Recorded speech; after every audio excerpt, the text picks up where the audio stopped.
What is a documentary? Is it a true record of events or a form of edited reality?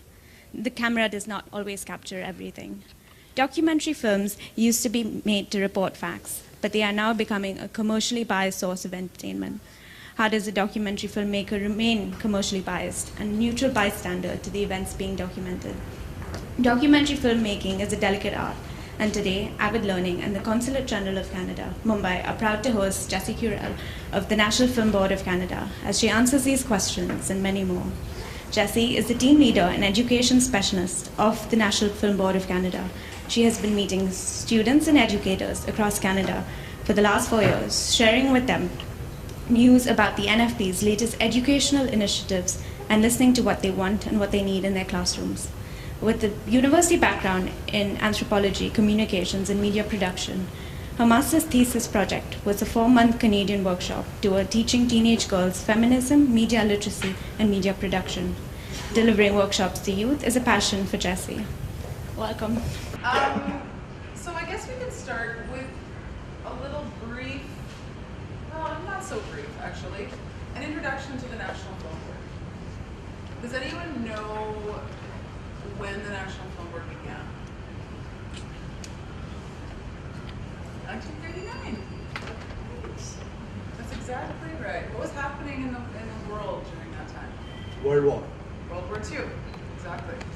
So we started exactly the same time, and a man by the name of John Grierson, who was originally from Scotland, was invited to Canada to start the National Film Commission. He was doing some really great work in cinema in the UK at the time. And so he began the National Film Board. 2 years later, he invited his friend Norman McLaren to join him. Has anyone heard of Norman McLaren? No? Okay. That was many years ago. We've celebrated our 76th birthday this year. And we have almost 16,000 films in our collection. Animation and documentary. But I want to just briefly kind of start this really off with some visuals, and actually, can we turn the lights down by the screen? We're going to be seeing some clips later on, so I'd like to have it.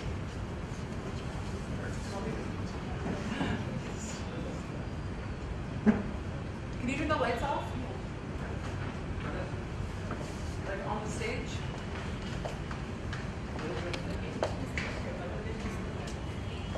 While that's happening, I can continue. Does anyone know where the first and what the first documentary was? Anyone? Very first film. The very first documentary film. Nanook of the North. Nanook of the North. So have you seen Nanook of the North? Yes. Yeah? Raise your hand if you've seen Nanook of the North. Clips? Yeah? Okay. There's a lot of clips on YouTube that I would definitely encourage you to check out. Nanook of the North, I mean, cinema was happening before 1922, but this was considered the first documentary. Does anyone know who it was made by or where it was made? Sorry? Robert Flaherty. Robert Flaherty, yeah, exactly.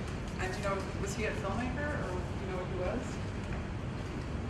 He was an American anthropologist. And he was researching, this is part of his research, visual ethnography. Right? My first degree is in anthropology. And so I learned a lot about this emergence into documentary. And anthropology has actually followed documentary. Right? They're very similar in a lot of respects. And I think that's something that's not often noted when we talk about documentary, because it really is the study of people. It can be. It should be. It is really. I mean, you're looking at different communities, different people. Anthropology is not also just human beings, but it can also look at a space, how people are interacting with that space. Site-specific. So Robert Flaherty made Nanook of the North, and it's a very powerful film. It's obviously in black and white, and there's no sound that's recorded into it, so there's a lot of added music. And the music is really, it's It has a purpose, right? It is not music from the north. It is orchestral and very moving, epic, if I could be so bold. And so you're watching it, and it's these scenes of Nanook and his family. It's an Inuit family. They're following this Inuit family through their daily lives. And Robert Flaherty has woven this story together, and he's describing it with text, not with his own voice, it's with text, that intersperses between the different scenes, how Nanook is living and what he's doing, and how the family treats Nanook, and all the little puppies that play around Nanook. And it's a very romantic version of what people are like in the north of Canada. The first documentary was made in Canada.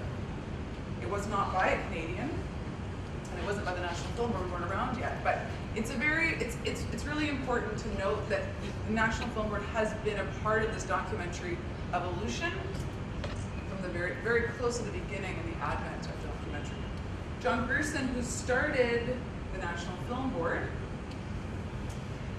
he actually defined documentary as the creative treatment of actuality, which is a very resonant definition that we still use today a lot, because there's just, I just haven't really found a stronger definition. It's a difficult genre to define.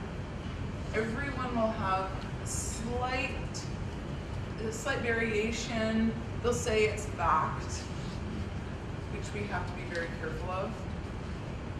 Documentary is the only genre of filmmaking that really kind of pretends in a lot of respects, to be the truth. And it's this bizarre phenomenon with documentary where people, viewers, kind of put their critical thinking caps aside when they're watching a documentary. They watch it with full, it's a very convincing way to share information. And it can be it's obviously a very powerful medium. But we have to be very critical. I work a lot with kids, and so media literacy is a key component of all the workshops that we do. Let's think about the 5 key questions of media literacy. Is anyone aware of this? These 5 key questions? Who made this message? What is the message? How was this message created? How could this message be interpreted differently by other people? Right? And what is your opinion? Do you like this film? Yes or no? Why or why not? And then the kind of a final piece in media literacy is to create their own. Asking them to move from a type of a passive viewer, a passive consumer, to an active creator. If you're interested in any kind of educational workshops, that's definitely a specialty of mine, and I'd be happy to talk to you more about it. It's something it's very close to my heart. I believe that there needs to be more of this kind of work being done, especially with kids, because it doesn't come to them naturally, right? And it's such a convincing format, film, not just documentary, that it's easy to just let it all come in and out, and you might be affected and not even realize it. Everyone good? Yeah? Okay. So documentary, that is it's a very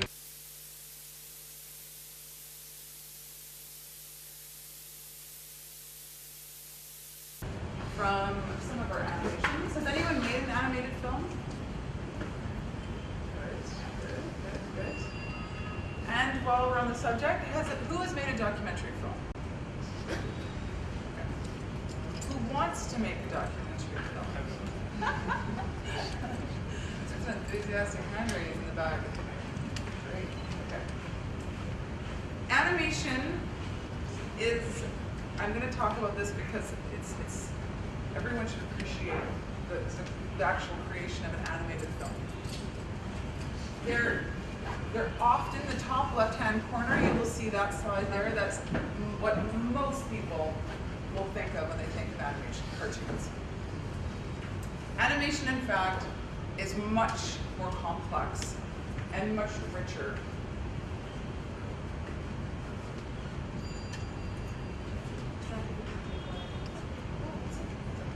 Animation is a much more complex art form, and it's been really fun to actually meet all these different animation students in India and go to these different animation schools, because there is a sincere interest, it seems, in this genre of filmmaking. We teach this with kids as well, and we start with flip books, and we show them a flip book. Right? It's magic. You draw an image. You draw the image again, you repeat it with a small change, and you keep on doing that 1 billion times, right? It defies all logic that something can take that long. And then you flip it, and you have magic. It's the illusion of movement.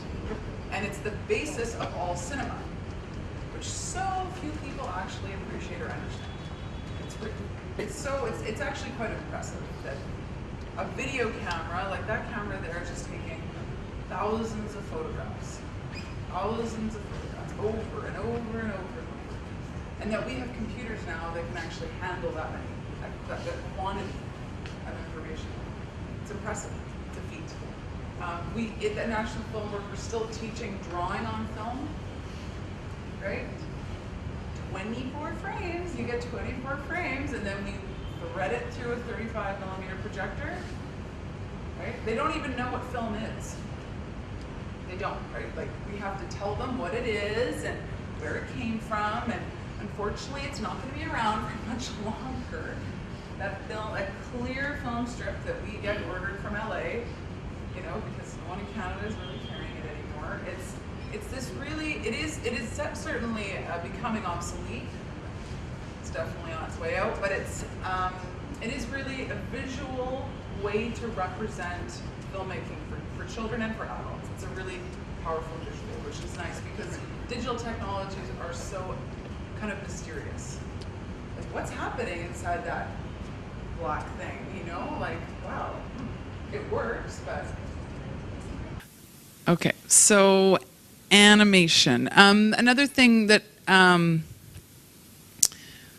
we like to discuss and also represent in this slide here is the different animation techniques that can be done. So it's not just drawing, puppets, clay characters. On the left, bottom left, Norma McLaren did etching on film, which was actually emulsion was covering the film strip, and he was actually scratching away with razor blades and little kind of needles to create these different designs, and then he'd color them in. The root of animation is you're giving life to something, an inanimate object. So anything can be animated. With photography, we have these really great iPad apps. The cards are somewhere. I don't know where they are, but anyways, we have these new iPad apps called NFB Stop Mo Studio, and I would definitely recommend checking it out. It's 190 rupees in India, and it's very easy to use. You need a tripod, an iPad clip, and you're just literally taking photo after photo after photo. You can animate anything. If you have children, if you just like animation yourself, infinite amount of hours of joy, because you press play and away it goes. With the app as well, you can add sound. You can record your own voice over it, or you can add different music, sound effects. It's really great. NFB Stop Mo Studio. And if you go into the App Store, just search National Film Board of Canada, NFB Stop Mo Studio. It's doing very well. It was chosen as an editor's pick by Apple last year.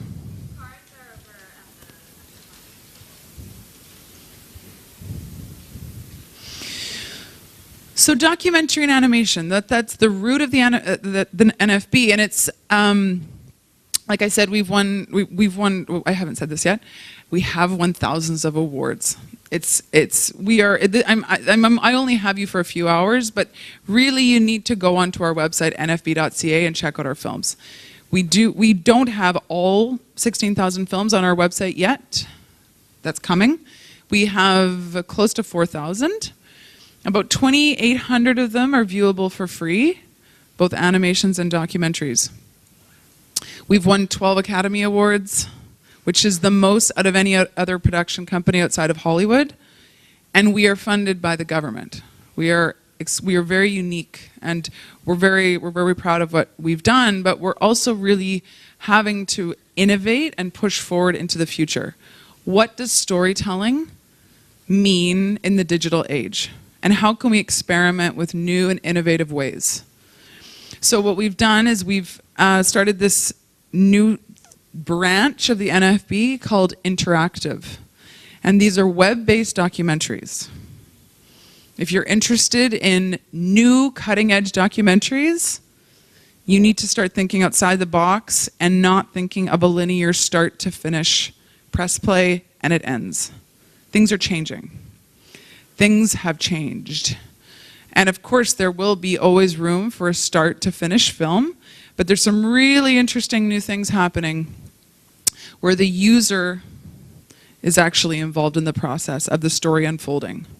So they get to choose which content they're interacting with, what the storyline is, what the story weaves, what is that story. And I'm actually going to show you, that's one of the 5 styles that I'm going to show you today in the clips, just to give you an idea. And the content varies greatly. It's really not, there's all kinds of different subjects, and there's also different styles of interactive within itself. Some of them are quite simple, where it's more of you're clicking through different photos and you're hearing different sound design. And there's others that are much more sophisticated. And there's actually one that I'll show you called Out My Window, which features 13 different cities around the world, and one of them is Bangalore. So we might go there together. Any questions about that?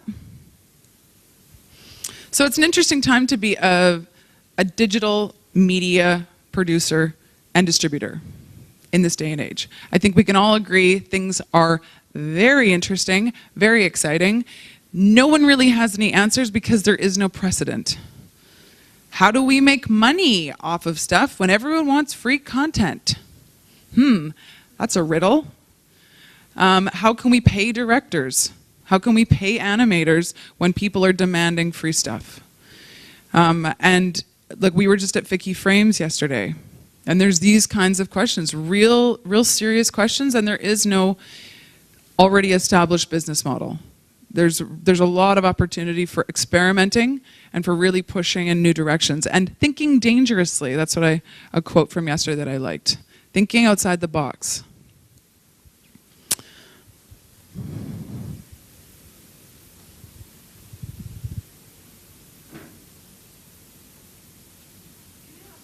Yeah.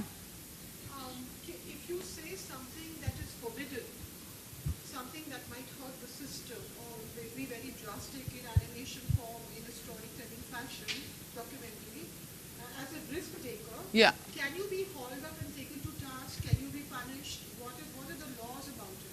Are we going to touch on that too? That's a very general question. Do you mean in India? I mean, in India and across the world, will you be marked? Will you be targeted if you speak on things which are forbidden? Well, I honestly don't know. I don't have the experience in India about forbidden topics. In Canada, we have freedom of speech that has within reason. Of course, hate speech is something that's obviously in the books. You cannot, or a hate crime. Those are things that are forbidden, I guess, by the law. But what about research, exploratory discussion, sharing, information sharing, which is not being told? What about hidden stuff going on which is not being told? Well, I mean, okay, this is interesting window into that. Documentaries were, I'm jumping a bit ahead, but documentaries were relatively obscure as a genre until about the late 90s, early 2000s. And there are two theories about why documentaries exploded. I mean, obviously the major reason why documentaries could be made in such a larger quantities because of the technologies. And because the cameras became a lot lighter, because you could record sound directly onto the film, onto the video. And so then now it's one person that can make a film, theoretically. So that's kind of the overarching logistical reason. But on a more kind of theoretical level, one theory is 9/11, right? And people wanting to know more and starting to get a bit skeptical of the mass media. The second one is Michael Moore. And he did a lot for the genre because his style is so aggressive. Have you all seen Michael Moore's films? Okay. You don't have to love him, and a lot of people don't, because he's the kind of the ultimate manipulator of content. And we'll talk about that in a bit later, the ethical considerations around documentary filmmaking. But he is without a doubt in North America at least, and I can say around the world, he really put documentary on the map.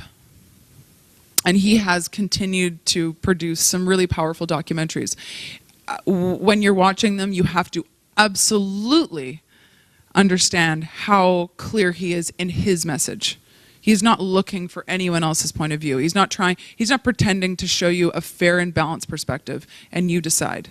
That's not his thing. He is a storyteller, and there are some interesting kind of facts. One scene that I can share with you because it's personal is that he goes to Canada in one of his films, and he's demonstrating how wonderful Canada is compared to the States, right? We have healthcare, and on top of it, no one locks their doors. And he literally is going up to doors and opening them.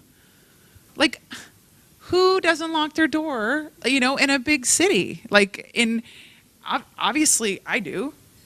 He didn't go to my door, but he certainly edited out all the doors that were locked, right? But that's not his point. And it's almost satirical in a way, where when you can watch it and you kind of can imagine him smiling, because he's the ultimate master. He's the one in control. And that's also where you will find yourself as a documentary filmmaker. You're the one that's acting you're in this godlike position. You're choosing how the story unfolds. And you're working with a very powerful medium, so you have to be very careful. And there's a documentary made about him and about how bad he is. And all these subjects go on that were interviewed, and they're like, he completely skewed what I said. So did he. So, for me, they go back and forth, and it's telling. Anyways. So in essence, you can lie with the documentary. Oh, absolutely. Nanook of the North. Back to Nanook of the North. The Inuit, at the time, they were called the Eskimos back in the day, but that's derogatory now. The Inuit, at the time of the filming, were hunting seal with shotguns. And Flaherty asked them, excuse me, do you mind if you used a harpoon? Because that really fits a lot more in line with my film. So they did. I'm not sure if you've heard of he wasn't an anthropologist precisely, he was a photographer, Edward Curtis. Has anyone heard of Edward Curtis? He was a very influential photographer in the late 1800s, early 1900s, who he set out on a mission, a very ambitious mission, to go across the states, actually all throughout North America, and photograph every different Aboriginal community and group of people. He took almost 40,000 photographs. And back in the day with those technologies, with those cameras, it was a very huge undertaking. You should look up his photos. They're absolutely stunning, totally controversial. He staged a lot of them. And once you hear about that, he actually had a trunk full of little costumes that he would like wheel around from community to community and get them to put little feathers on their heads or little hats or whatever and the thing is, the sad thing about it is that from an anthropological point of view, he might have only staged 2% of the photos. But now, all of it is skewed, right?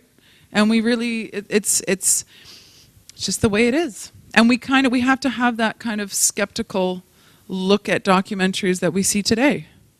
You're making decisions every step of the way as a documentary filmmaker. You're making a decision about when you turn the camera on and when you turn it off. What's in the frame, what's not in the frame. Then you import the footage, and then you're choosing what's in or what's out. What someone's saying or what they're not. You are the storyteller the entire step of the way, and that's a very big responsibility. And in North America, we get releases signed. So you want someone in your film, you get them to sign away, basically saying, I trust you. I trust that you are going to keep my beliefs in consideration when you're making your film. And I'm not sure if that's practiced in India. Is it? No. I just wanted to ask you if the government is actually involved in funding these kind of films. So would they have any mission or something? As you say, it could be manipulated. In Canada or India? Anywhere. Well, the National Film Board is funded by the government, and we're making documentaries. So in that respect, yes. We're not, we are funded by the government. We do have freedom. We have freedom to talk about the government. Not so much as, a full-on aggressive assault against the Prime Minister, but we certainly, that would be too much, I think.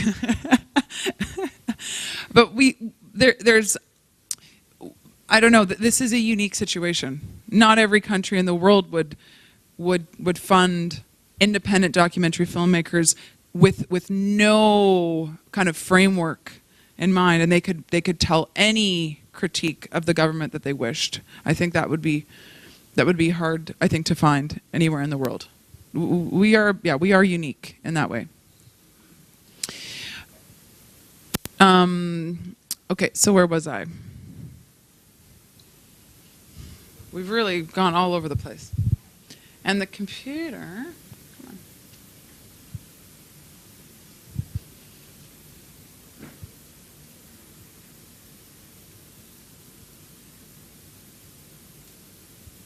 Now the computer is restarting. Any questions, any comments, any thoughts? Yeah? I have a question. So Yes. what comes first, the story, the raw footage, or the story? Oh, the story. But, so you just have a general idea. Say I want to document rural healthcare in rural India. Yeah. But you go with a preconceived notion that it's totally broken and we got to fix it. You try to tell your story to show it's fully broken, or will you just kind of show the bright spots? Because you don't know what you're going to pick up when you go into the world. It's true. So it's kind of like if I'm writing an animation, I'll have the story, the vision. Right. So when you're doing documentary, do you have a vision? Yes. And then you go and collect the content? Or do you have the content and then you create the story? It's both. It's both. It's both. And you're jumping the gun a little bit because we're going to get to that in a little bit in terms of a doc pitch and an idea. But with every film, and documentary included, you need to start thinking about and putting on paper what your story is from the very beginning. And it's absolutely flexible, and it's probably going to change. Documentary by definition is a form of research. So as you are continuing along with your project, you're going to be learning. That's the whole point. So what you knew before is going to change. If it doesn't, then you're probably, I don't know what you're doing, but you're not listening maybe to what people are telling you. But you need to do both. There's a pre-phase, which is the secondary research, maybe talking to people, and validating an idea. Yeah, I mean, in general stages, and this goes for all filmmaking, you start with pre-production. Pre-production is, I'm not going to break it down into one is more important than the other. They're all very important. But pre-production is really where you need to really reflect on what is important to me. What story, it's not even what's the story that I want to tell, what is the subject that really gets me going? If you're not passionate about your story or your subject, you will not finish it. I can almost guarantee it. It is so much work to make a documentary film.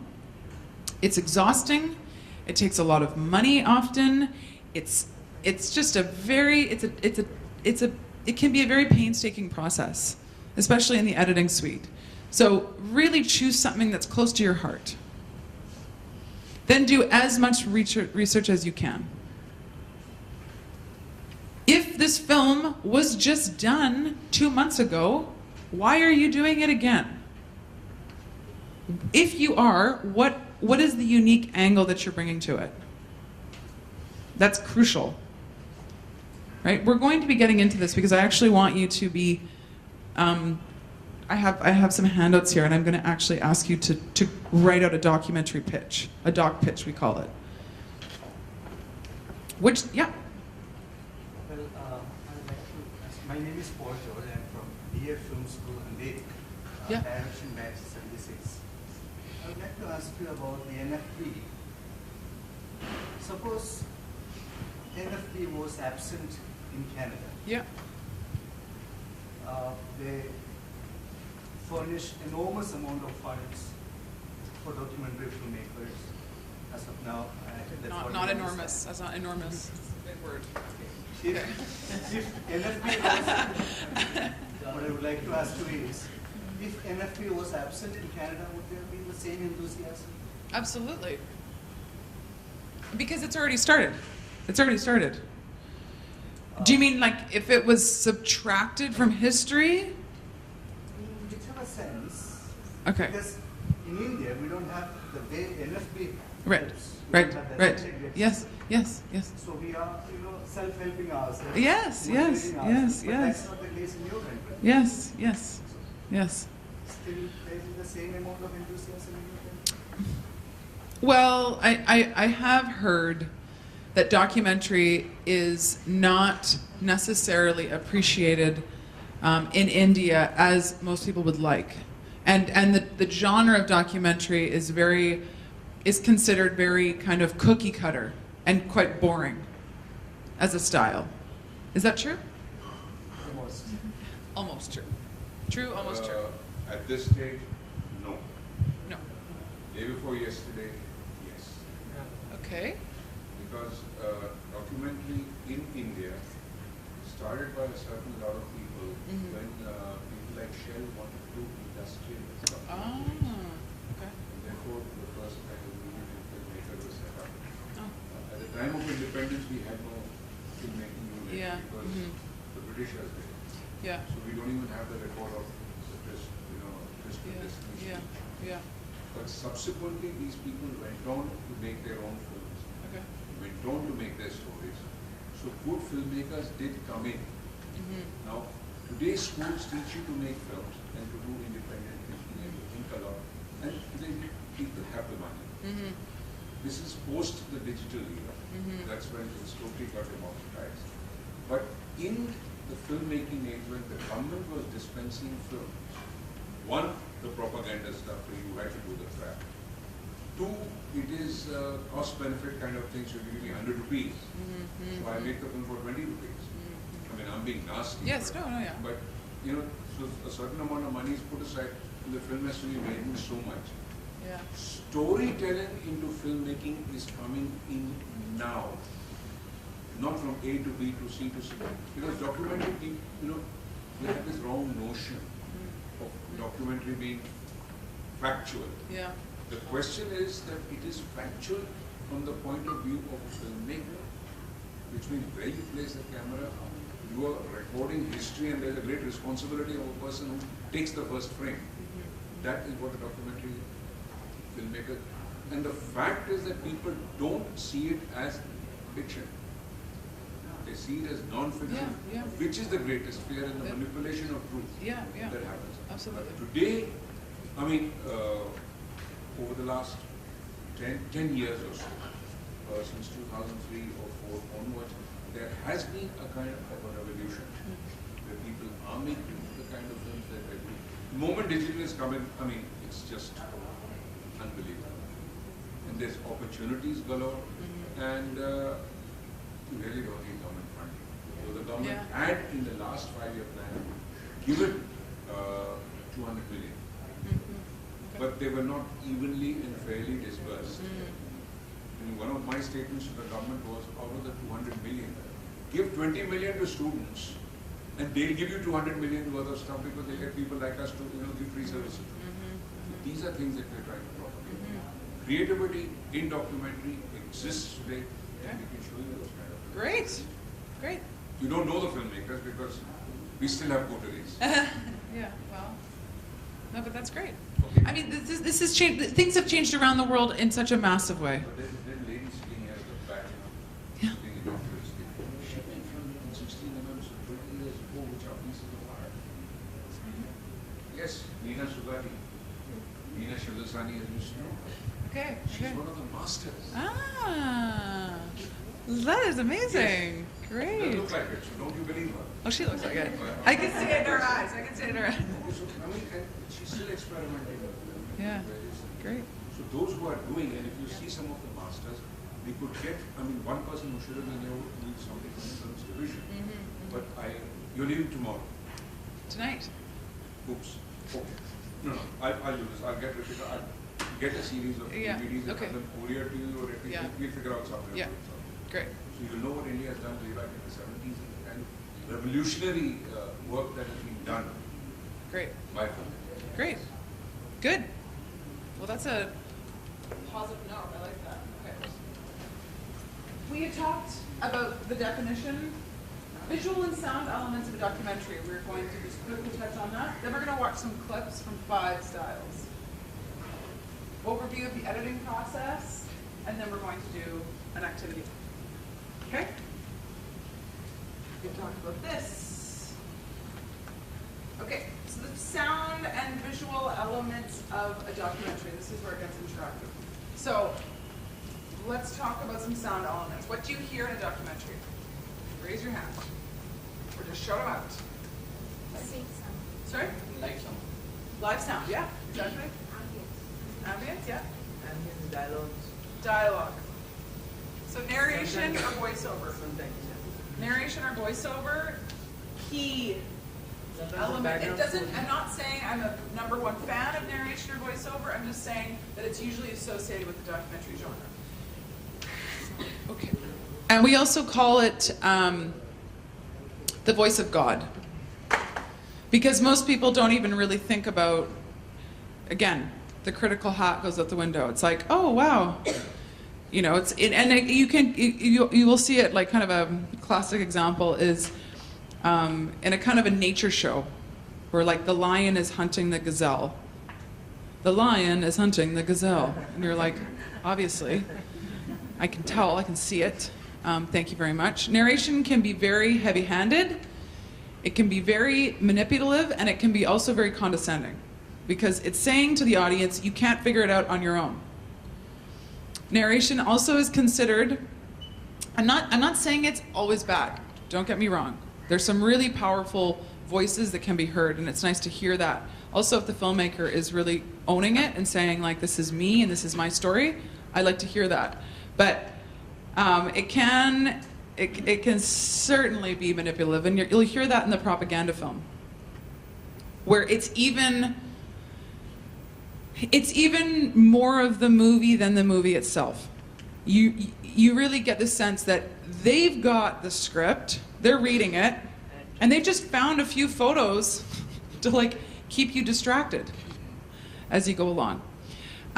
So we have ambient sound, we have live sound, we have narration or voiceover. What's another? Sorry? Music. Music. What does the music do for a film? Yeah, it sets the tone. It actually gives the mood to the entire film. It's a very important part to any film. And most music, you're not even noticing that it's there. It just hits you, it goes into your brain, you start feeling all these feelings, you don't know why. And what do you know? You're really sympathetic to this cause all of a sudden, right? Whoa, here we go. So, yeah? Silence. Yes, exactly, exactly. And what does silence do for a film? For me, it's like the resonance that the audience gets. Exactly. Yeah, and it can let the audience breathe and reflect. You're the master crafter, right? You're taking the audience on a ride. Now for visual elements, think documentary.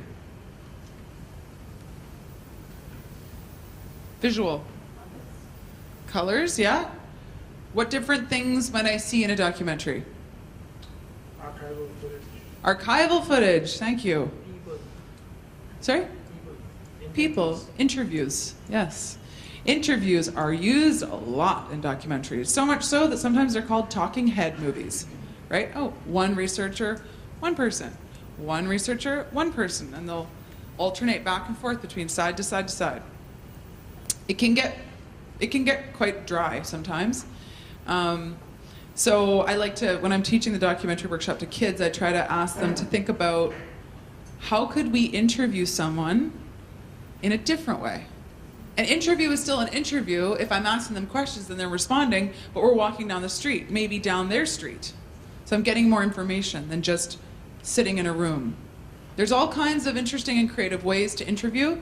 We're not going to be doing an interview activity together, but there is such a fine art to it. My first documentary that I did, it's called Reinterpreting Religion, Exploring Spirituality Through Montreal Musicians. It's not online, don't worry about it. It's so bad. There's no one should ever see it again, but I remember it, and it was great. I loved it. Where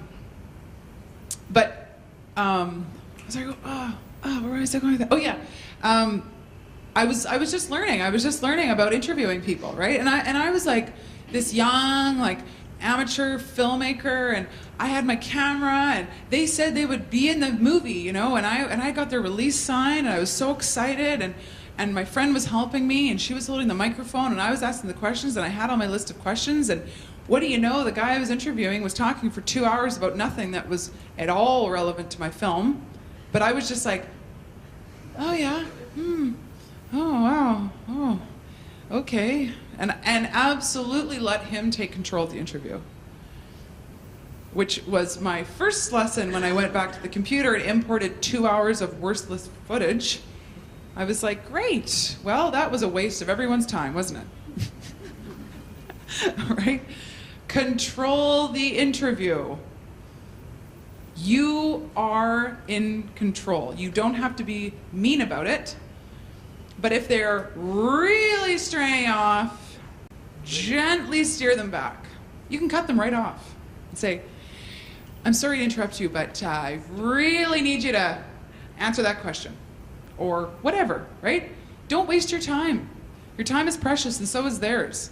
Also, if there is nothing of use in that footage, don't feel that you have to put them in the film just because they gave you the time and did the interview. If it doesn't fit in your story, too bad for them. They can make their own movie and they can be the star. Okay, so visual elements. So we have archival footage, we have live footage, we have interviews. We'll also sometimes see documents, right? If we're talking about, say, a contract that was signed or a treaty, they'll show the actual contract. Animations are also used in documentaries, fancy graphics. You can use all kinds of things.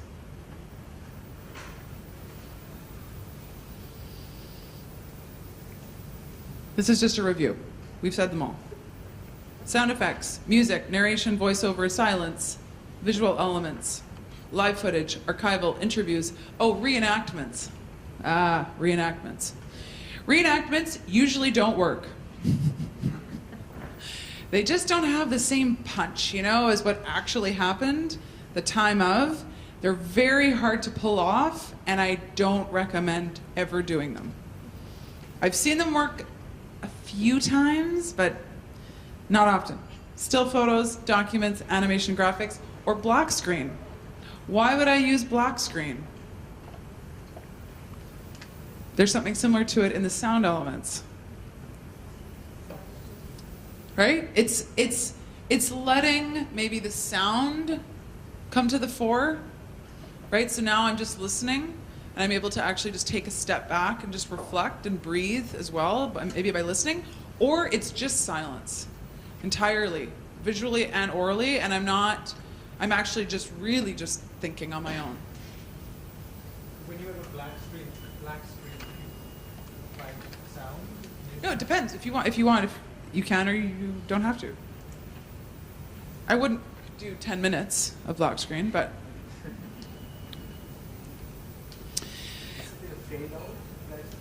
No. A blackout is actually, black screen is just black screen. What? You would fade in and fade out of that black screen, but it's just a pause, a visual pause. Maybe 10 seconds. Oh no, that's up to you. That is up to you. I am not going to tell you how long to put a black screen up for. Yeah, any color, sure, yeah. So we could say that a documentary is an interpretation of reality. A production that uses facts, events, ideas, people to build a point of view with the sound and visual elements of cinema.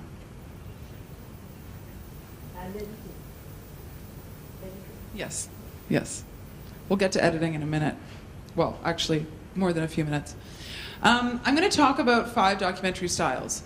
This is not absolutely thorough. This is a guide. This is a general overview of 5 styles.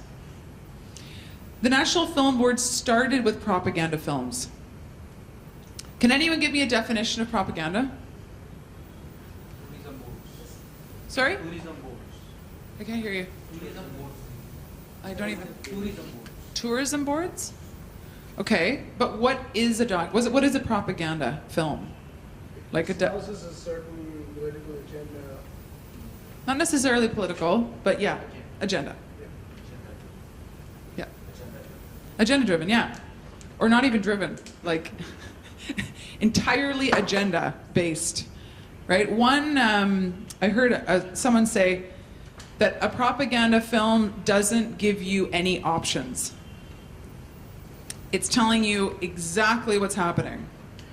You do not think, do not be thinking, you know, you're not supposed to be thinking. You're supposed to be listening and learning, and that's it. And learning what I tell you. So propaganda is a very interesting element to look at. This is also kind of loosely an evolution of documentary styles as well. Expository, does anyone know what that means? Expository?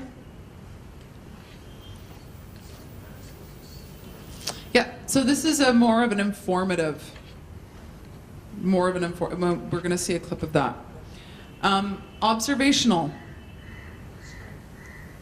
right? So now the filmmaker's pulling back a bit, hoping that things unfold naturally. Participatory and reflexive. The filmmaker is the subject. And number 5 is interactive, and that is the format has changed. So let's start. Now this is a template that I actually had printed for you. It didn't quite work out so well. It printed on 2 different sheets, so I'm not going to hand it out. But what I want you to think about and reflect on, what are the different visual and sound elements that you notice in each clip?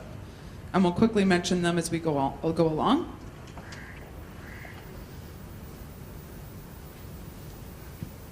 Propaganda films, a cinema of information or misinformation.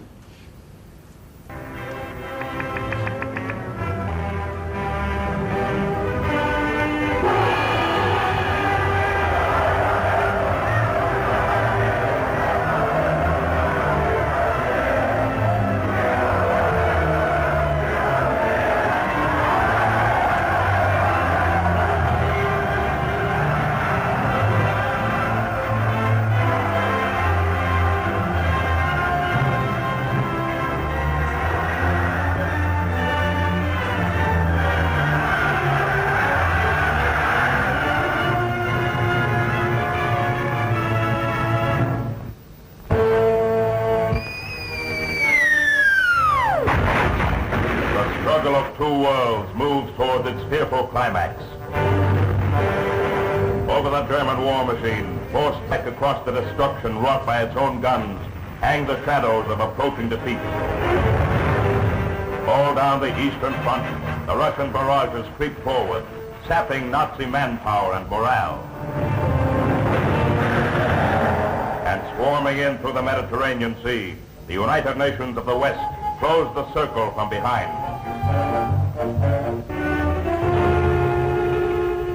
And those who have studied Hitler's strategies believe that with crisis deepening around him, he may now launch a desperate campaign fought with his favorite weapon, the weapon of psychological warfare.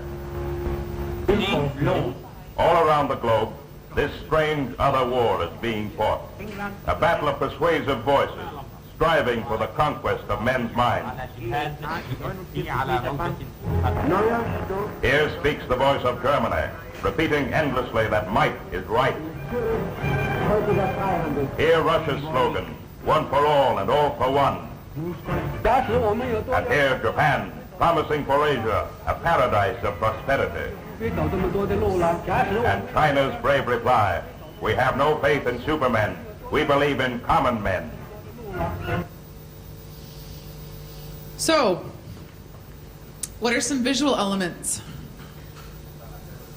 Archival footage. Yeah, exactly. And also some animation, right? Even the text is written on there. And did you notice the sound elements, the voiceover? Yeah. Very authoritative voice. There was a man at the NFB who was a voice actor named Lorne Green who actually did a lot of the film's voiceovers. It's that same voice over and over and over again. It was like a very clear, you listen to me. Interesting to note that a woman was not asked to do the voiceover. I don't know, I actually don't know when women started doing voiceovers, but it was much later, much, much later. Did you see what I mean? There was not even any sound that was, I mean, I know that there wasn't, you couldn't actually record sound at the time, but it's all added afterwards. And you don't even hear anyone you don't hear anyone at the microphone really speaking. It's all just, we're telling you what's happening. And the music, right? Very powerful. Like they even have this kind of scary orchestral music when Hitler is up there. They change it quickly. Psychological warfare, you know? Hitler was also using film at the same time for his own propagandic purposes. Something to keep in mind. Okay. This is expository, informative cinema. So a bit more fair, if you will.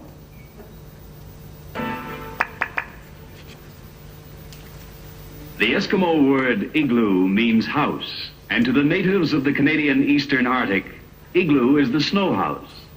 Built of snow blocks cut from the hard-packed drifts, an igloo provides the Eskimo with shelter during the long winter months. Easy to build once you know how, his home is compact and strong. The igloo gains strength from its ingenious design. After the first row of blocks has been put in place, one block is cut to form a sloping surface. The second row is started on this slope, and the blocks built up in a continuous spiral, the key to the whole structure.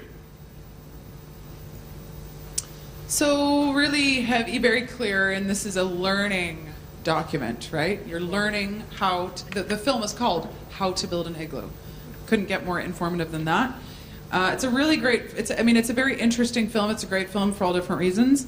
It's also very problematic in all other kinds of reasons. In terms of the narration, is an Inuit person narrating the film? No. Which is odd, because the person narrating the film doesn't necessarily know how to build an igloo. No one is interviewed in this film that are Inuit. It's a very, how can I say this, colonial film. And if you watch the whole film, It's only, I think, about 14 minutes long, the entire film, and you can see it on our website, nfb.ca. The language gets really problematic when he says, "The Eskimo stares at the white man's house with envy." And it's like, what? Like, it is so crazy that you're making a film about people and about an activity that they do. You're not asking them to be a part of the filmmaking process at all. It's like basically like monkeys. Like, do that thing, and we're going to make a movie about it, and we're going to do whatever we want about it, and we don't care what you think, actually, because this is our film. It's quite harsh in that regard. In any case, it is informative. At its core, you see the graphics, right? Another visual element. You're seeing how the igloo is actually designed. That's interesting. I've actually shown this film in the north to different Inuit students who don't know how to build an igloo. Once they saw this, they were like, oh, I didn't know. Good to know. So it's still valuable, but it's really interesting to deconstruct it. And there's been a follow-up film to this, not made by the same filmmakers, obviously, but by an Inuit man, where he's making the film, and he just sets the camera up, and he makes an igloo. So the only sound that you hear is the saw cutting the snow. You have the crunching of the snow, and you learn how to build an igloo just through his actions, right? It's a very powerful compare and contrast kind of situation.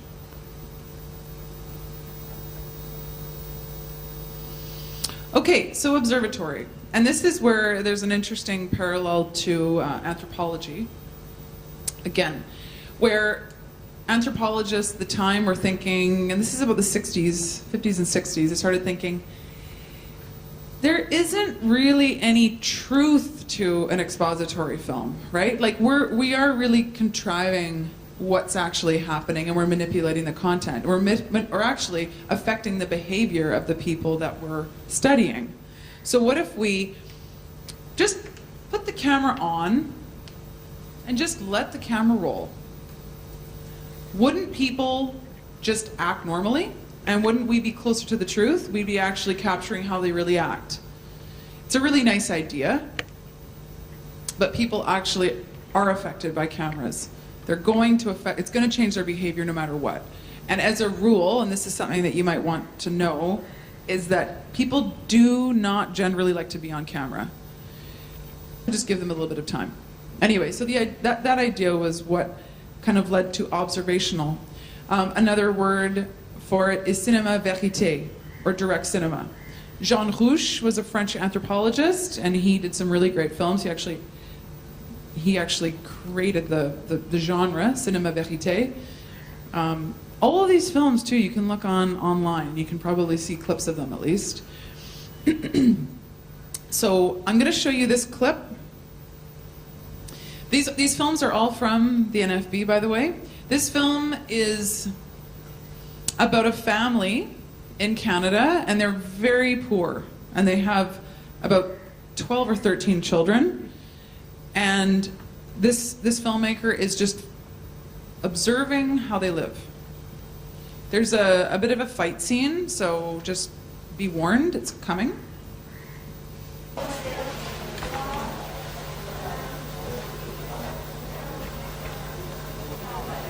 on, huh? Come on. Come on, give me it.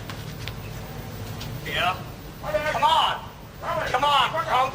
Come on, you got one there. Come on. Give me my $6. Go away. I don't have to have bother with you. Now you got him? I got you. Yeah. Come on. Come on. Pay.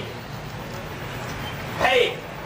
Pay me. No, you don't, eh? And I'll stand here and you beat me. No, you don't. Come on. Yeah.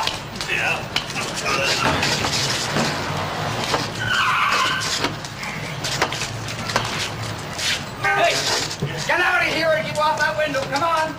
The two of you. Call the police. Call the police right away. Call the police. If you go through my window, boy. Call the police right away, please. I sure will. Call the police right now. Call the police right away. You're not going through this window. Call the police right away. Come on, get Bradley Rascal there. Come on. Call the police right now. I don't need Bradley. I don't need any of that.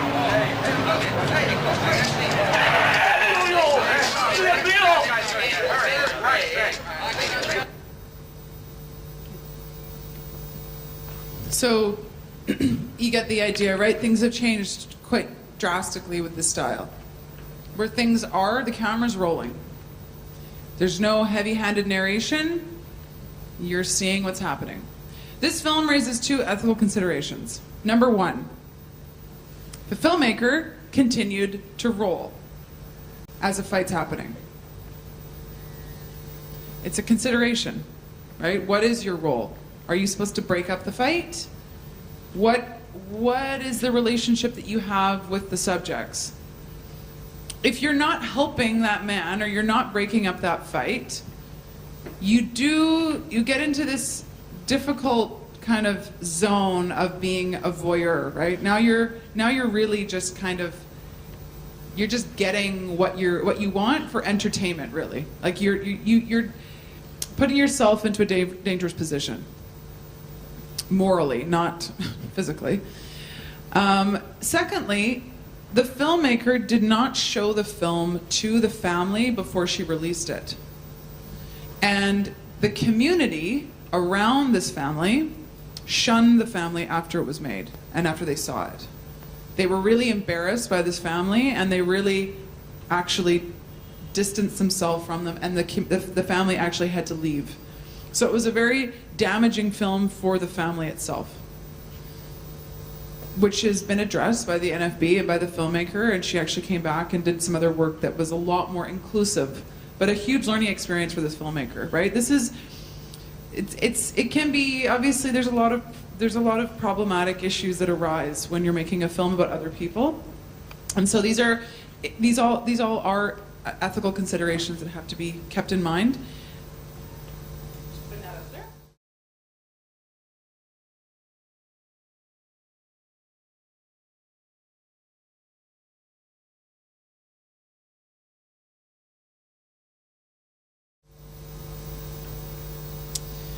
Okay, so this is participatory and reflexive, and this is a reaction to that whole concept of truth. And if I can't accurately depict someone else, and if I'm getting caught up in some ethical dilemmas about portraying people in a certain light and misrepresenting them, that's maybe cause for not turning the camera on someone else. But what I can do is turn the camera on myself. And there really aren't any issues that come up unless it's my own problem with my own filmmaking, but it's me. So this is really getting the closest that you can to the truth of documentary. And there's been a real rise in this style because anthropology as well went through this bit of a crisis in the 80s and 90s, and really started to really figure out that there is no such thing as culture. Culture is absolutely, you cannot isolate people. They're exposed to things all the time. You cannot put everyone in a bubble and say, great, so they're all like this, all these people, they all act a certain way, they all have these sets of beliefs. I mean, it would be really convenient, but it doesn't work like that. So, hence this style, participatory and reflexive.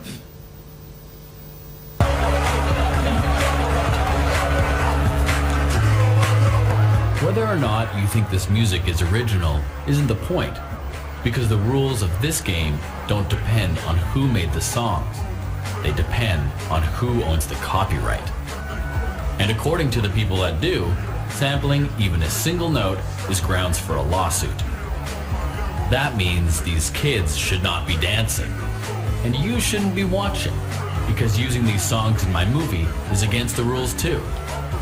And the fact that there are people out there calling my favorite artist a criminal is exactly why I need to make this film.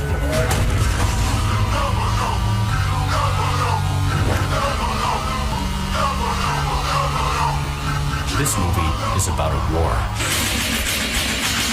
A war over ideas. The battleground is the internet. And I take that personally, because I was born at the exact same time as the internet. I was born on a small island off the west coast of Canada. My parents were trying to get away from the world, but like all kids, I wanted the opposite. I wanted to connect back. Luckily, the creators of the internet thought the same way. This computer would talk to this computer, sending a message first to this computer and forward it on to this computer, thereby acting as a relay. Millions of computers were connected and evolved into one perfect machine, designed for a single purpose: sharing information. The internet allowed me to connect from my island to the world, to communicate ideas with millions of others, and a media-literate generation emerged, able to download the world's culture and transform it into something different. And we called our new language remix. Funny things, political things, new things were all uploaded back to the net. The creative process became more important than the product, because consumers were now creators, making the folk art of the future.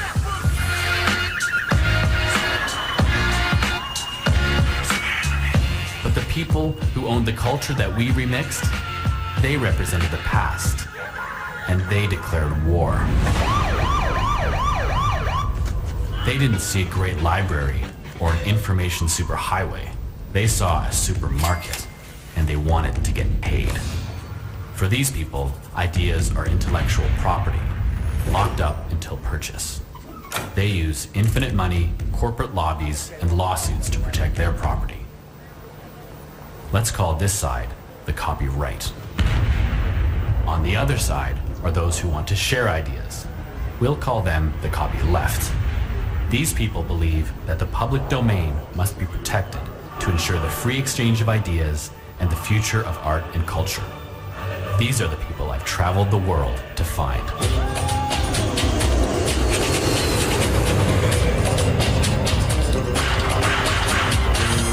Together we've drafted a manifesto, and it goes like this. Culture always builds on the past, but the past will always try to control the future. Our future is becoming less free. And to build free societies, we need to limit the control of the past. So what do you think? It's a great film. It's called RIP, a Remix Manifesto. And what visual elements did we see? Animation. A lot of graphics. Compositing, yeah. Yeah, saw the filmmaker, yeah. Yeah, you basically saw all the visual elements, let's be honest. He threw everything in there. And for sound? Sorry, voice of God? Oh yeah, yeah, yeah. And very heavy narration, right? Also, lots of sound effects. I think the only thing missing was silence. And a very fast edit, right? Like he is using this like film to really push an agenda. There is no question. And it's almost satirical in this one part, I'm sure you probably noticed it, where the copyright, and there's this like sound.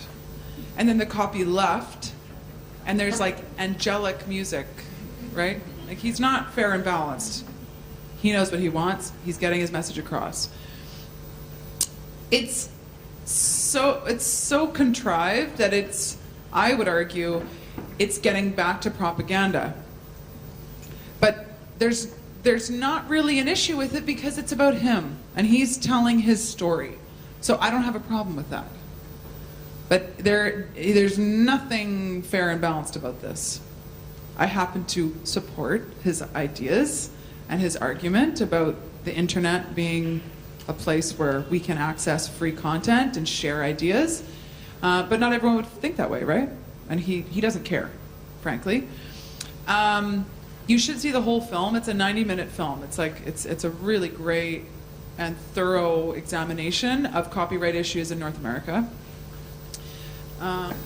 This is called Out My Window, and it's done by a really great director at the National Film Board called Katarina Sizek.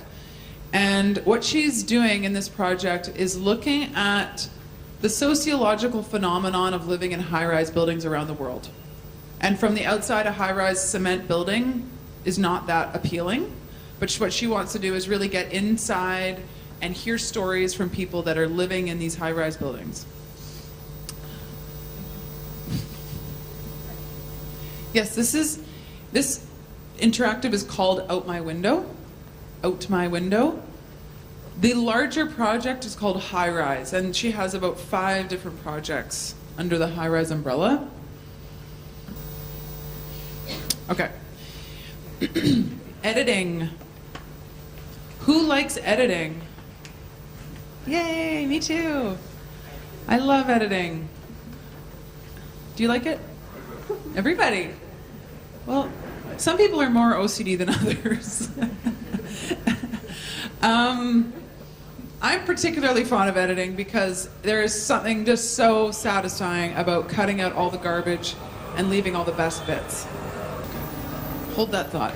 Out My Window, Interactive Views from the Global High Rise, a 360-degree documentary by Kat Zizek.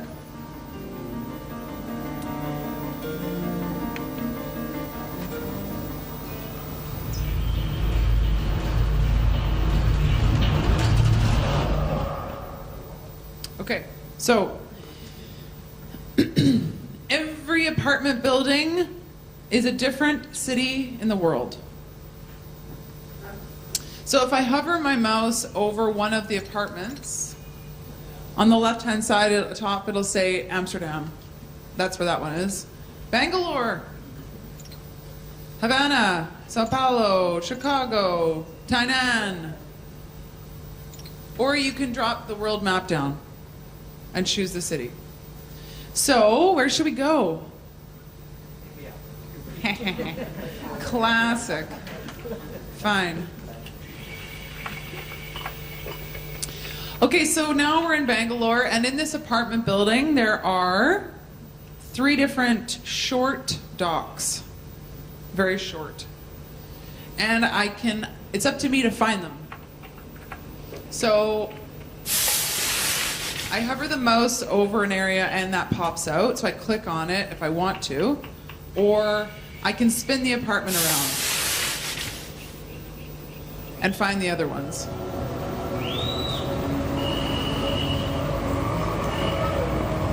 So I'm clicking this through. Describe this. What basically happens is you're seeing all these, this is a short doc. They're usually 2 to 3 minutes. And it's stories from this family. They're each describing something about their life. And Kat has done research, and she's been at these different places, and she's giving you some information about how many apartments are in that building, what are the different people working at, what are their jobs. So you're learning about this one family through 3 different short docs. Then anytime I can go back to a different city and explore some more. From this site, there's also a teacher's guide. How can you use this site in your classroom and work with your students with it? There's so many different areas it's looking at, right? Like global relations and different, like anthropology, urban design, architecture. And then there's also another website that's asking the students to send pictures from outside their window. And then they upload those photos to the site. So it's a really interesting kind of dynamic experience where it's being fed constantly, and she continues to create these different sites, and she's winning awards all over the place. This came out, I think, 6 years ago. This is not like new for the NFB at all, but I really like it, and I really enjoy showing it off because it's so interesting. And when you have a high-speed internet connection, it'll blow your mind. Trust me. So who takes ownership of what's going on? Because this is a live project that's going on. Yeah. So who takes ownership? The filmmaker or the CFB? Well, the filmmaker, Kat Zizek, is a filmmaker for the NFB. So we produce it. She's a director. She actually worked with a lot of local photographers for this project. She didn't go to 13 cities. She was working with people on the ground, people that were interested in the project. She put out the call, got some really interesting local perspectives. And it's not, I mean, the thing is that's really cool about documentaries that you're looking at a specific family or a specific site in a high-rise, but they're speaking to all different issues. Right, like homelessness in Brazil, for example. The one in Bangalore is really saying like the boom of the IT industry.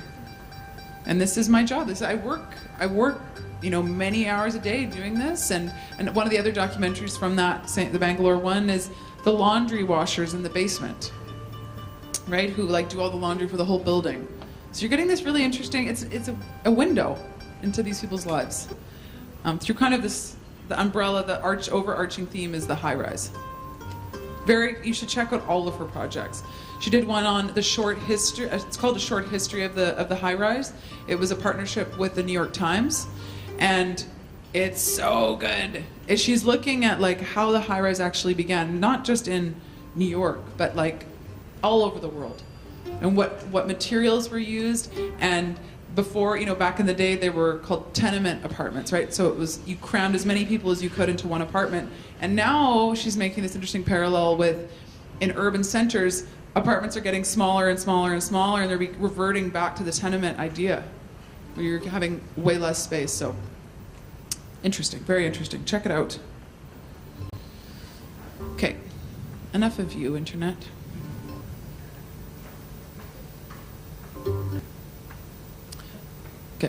Back to editing.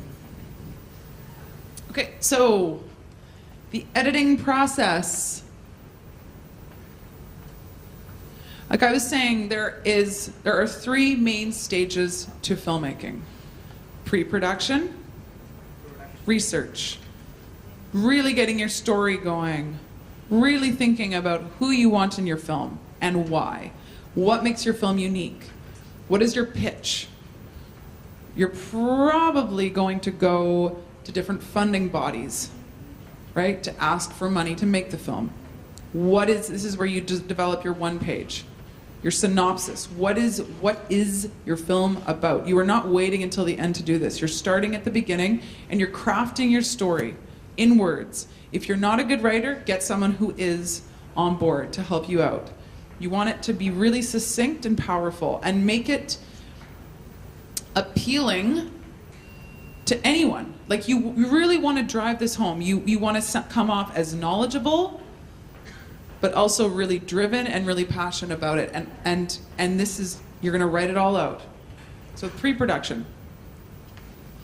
You're also going to get, you have to think about the logistics, right? That's obviously a key aspect of pre-production. You want to make a film about the Queen? Well, too bad. Right? I mean, who is, within reason, doing some initial research, who could you make a film about and why? If you're doing it about yourself, do you have archival footage of yourself as a kid? Do you have archival photos, documents? Can you get that easily? Start doing that, right? All the preparatory. Then production. So you're actually going to take your camera and start shooting. And this is kind of the fun part of the process. Most people think it's the process, and they don't realize there's 3 stages, not just 1.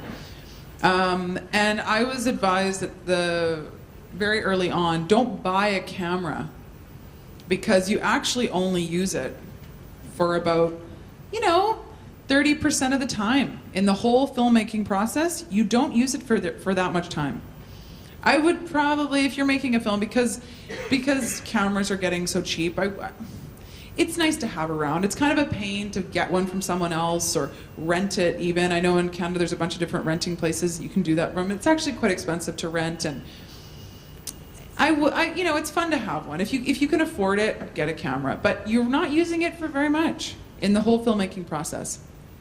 That's when you're going out. You're going to have your shooting schedule. You're going to have an idea of who you're interviewing, why, which different shots you want of different spaces.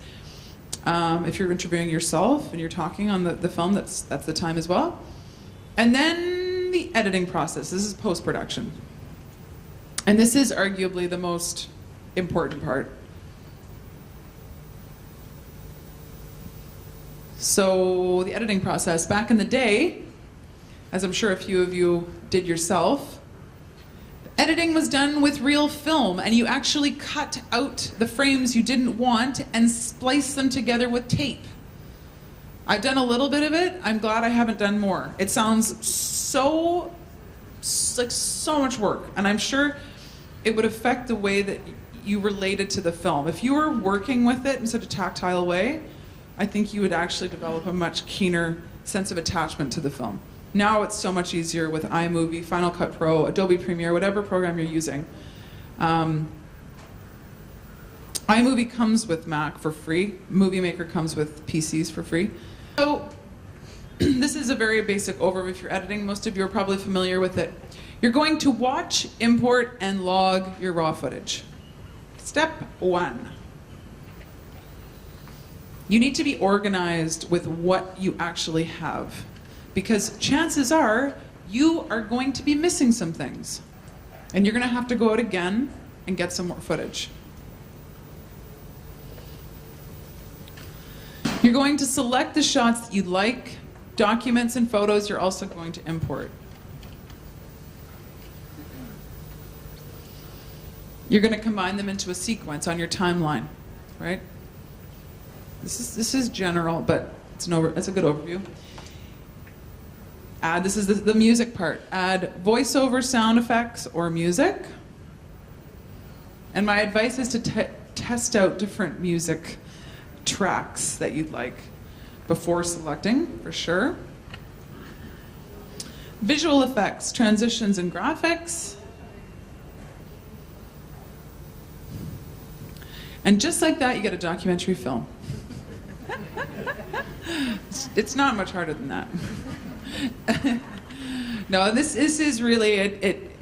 The thing is that there's so many different versions of a film that you could make in the editing suite, and you are probably going to do several different versions, several different drafts. You're going to do your first cut, so it's going to be a lot messier. Yeah. Can you use a mix of continuity editing and compilation, or only compilation?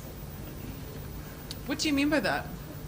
For documentaries, we are supposed to use only compilation editing technique. What do you mean by compilation editing? We are taught that for documentarians will be only sticking to compilation editing in the sense they will not be focusing on the continuity part of it. It's like the feature films and all. They will be focusing on the continuity, the portion, the triple take technique. So is that needed in documentaries because of the snapshot nature? Yeah. We will be sticking to only the compilation technique. I don't know what you mean by that. I don't actually know what you mean.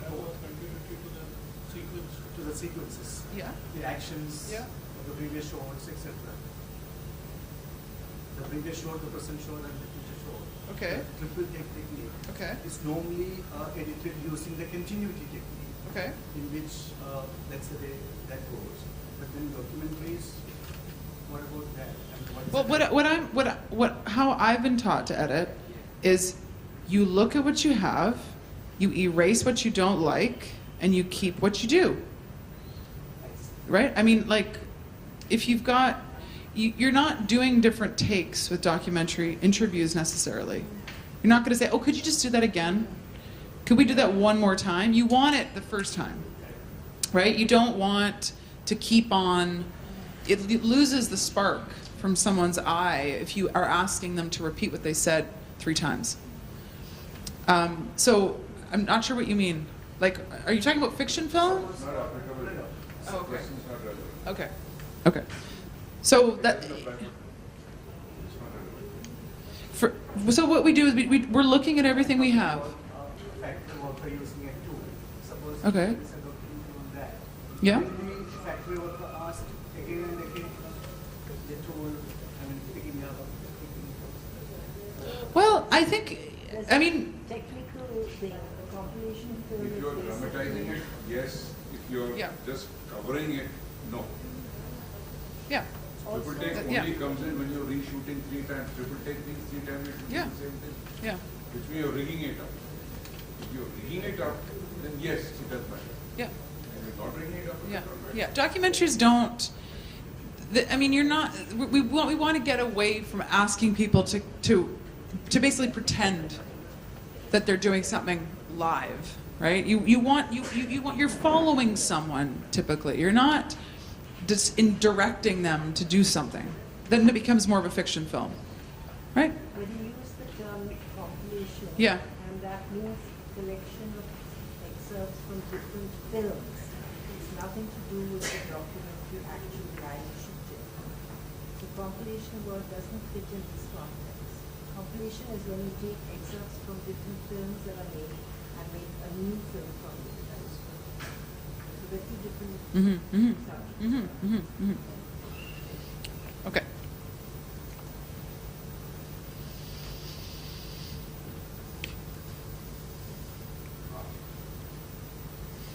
The doc pitch. This is when if you have any sales skills, this is where you're really going to use them. This is the doc pitch. This is the one sheet that I was talking about. This is like your 30-second elevator pitch. This is why this film needs to be made. This hasn't been done before. I am bringing something new to the table, and it's important. People need to hear about this. They need to see it. They need to learn about it. They need to be exposed to this perspective. And this is how I'm going to do it. This is the creative treatment of this idea, which is also new and interesting and exciting. And the thing about this day and age of documentary is that innovation is happening on such a profound level in terms of digital technologies that you need to be really thinking outside the box. This is not, I really emphasize, you need to be thinking multi-platform here. You need to be thinking, where is this going to live? Is this going to be on a DVD? Because if it is, it might not look so good because DVDs are essentially obsolete. I mean, let's be honest. It's like a laser disc, right? Or a CD. I brought DVDs with me to India because I didn't want to rely on the internet. So there is a place for them, and we're still selling DVDs, right? Like, teachers don't necessarily want to be streaming things constantly because they want to know that with this content they want to show, they can show it with a hard piece of technology. I get it. But this is where you really need to be thinking in this new innovative level with different platforms. Is it going to be broken into different parts? Is it going to be mobile friendly? Is it going to have an interactive component? Are you going to have a blog about it? Are you going to have a behind the scenes part to it? What are the different elements that you see happening here? And why? And don't just have the latest web doc because everyone else is doing it. There has to be a real purpose to the format. There's a new, I just read, Yeah. Kodak Gold. Kodak Gold came out with a DVD and CD that is 100 years archival quality, and 150 years for the CD and 100 years for DVD, and that it's archival quality.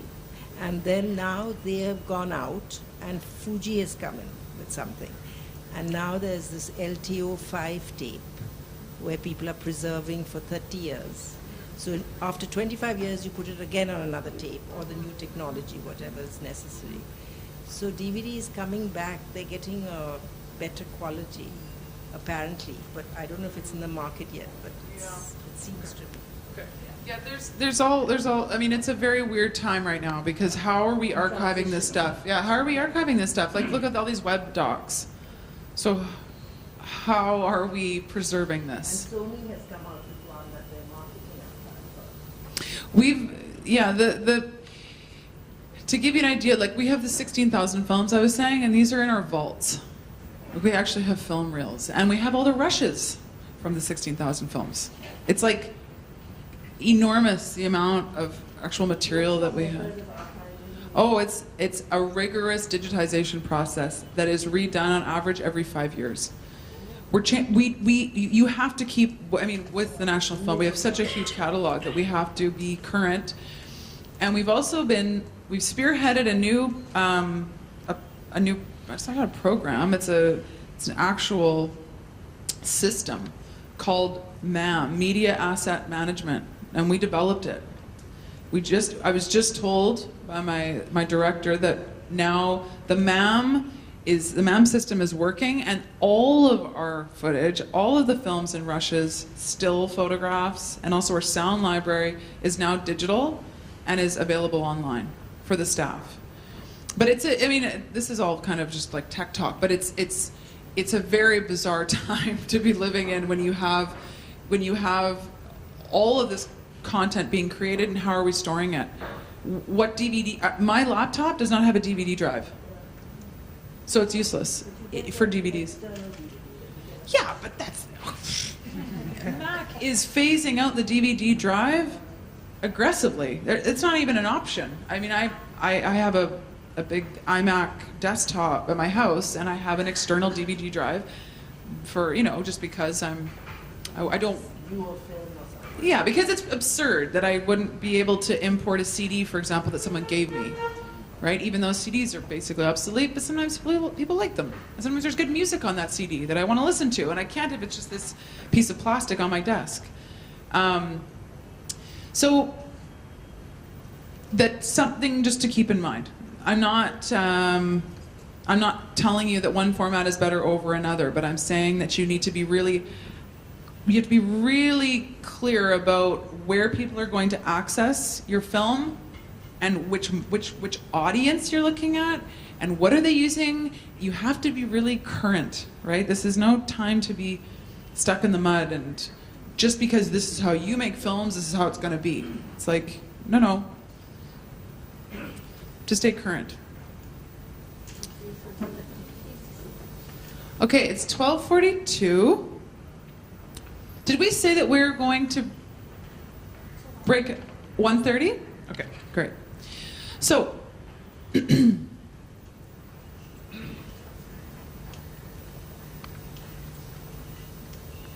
now this is your time to really think.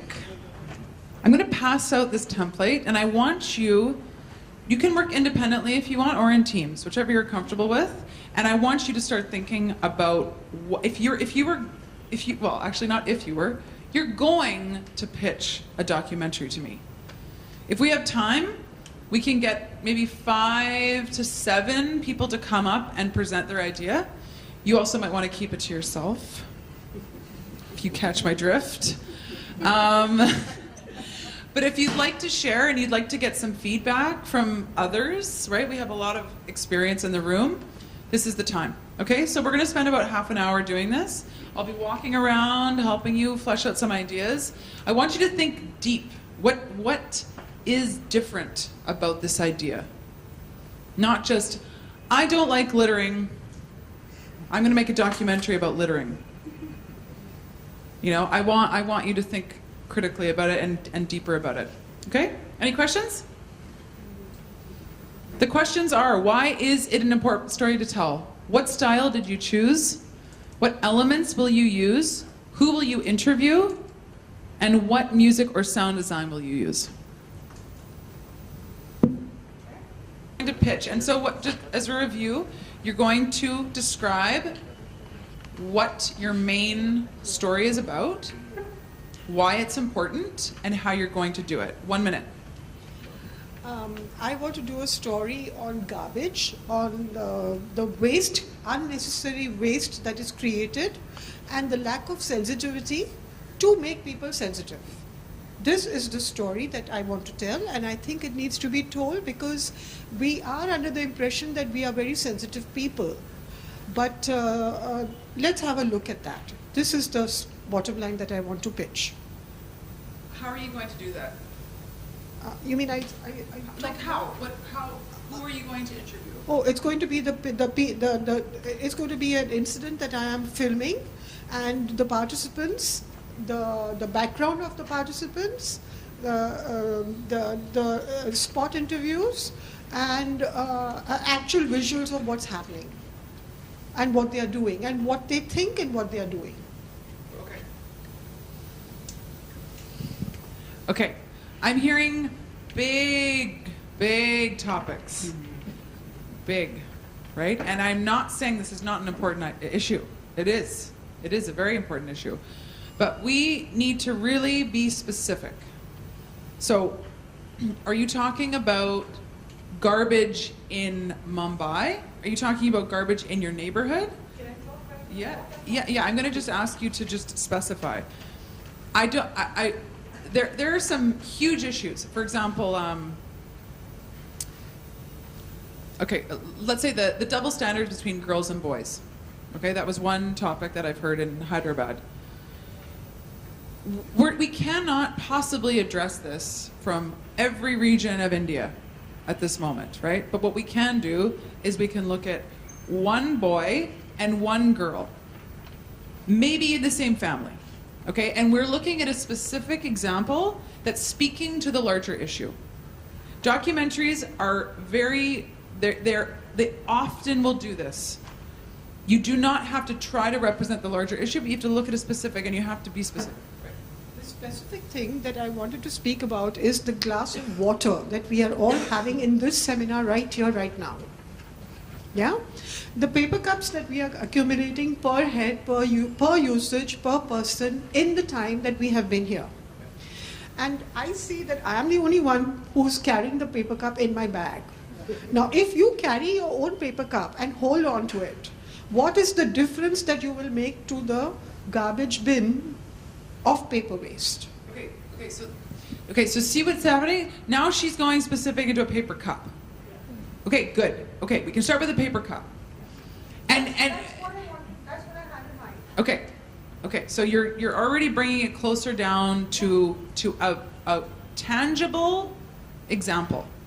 You're not talking about garbage. I'm talking about I am sensitive. Yeah. I am talking about the feeling that we are under the impression that we are sensitive people and we care for our planet. Yeah. Do we really? Okay, good. Okay, so are you going to be featured in the documentary? I would take the camera and take it around, but since nobody else is carrying their cup, I would probably have to show myself. Great, we'll start with you. That's a great start. Thank you. Okay, yeah, round of applause. It was. It takes courage to stand up and do this. Yeah.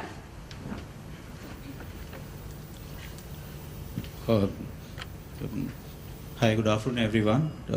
I'll tell you why this is an important story to tell first. Because emotions keep changing. Something that drives you today will be forgotten tomorrow. And it is very important to document and to preserve that journey for the subject and also for the audience. This story will connect with everybody because it is emotion. It is more of emotion driven, like rather than a subject driven, and it is a journey also, a journey from cursing yourself and cursing yourself to accepting yourself and getting in terms with the real you. So the topic is about stammering, and I being a stammerer, I got associated with this self-help group called the Indian Stammering Association a couple of months back, and I really felt comfortable with myself. And so previously there was like a lot of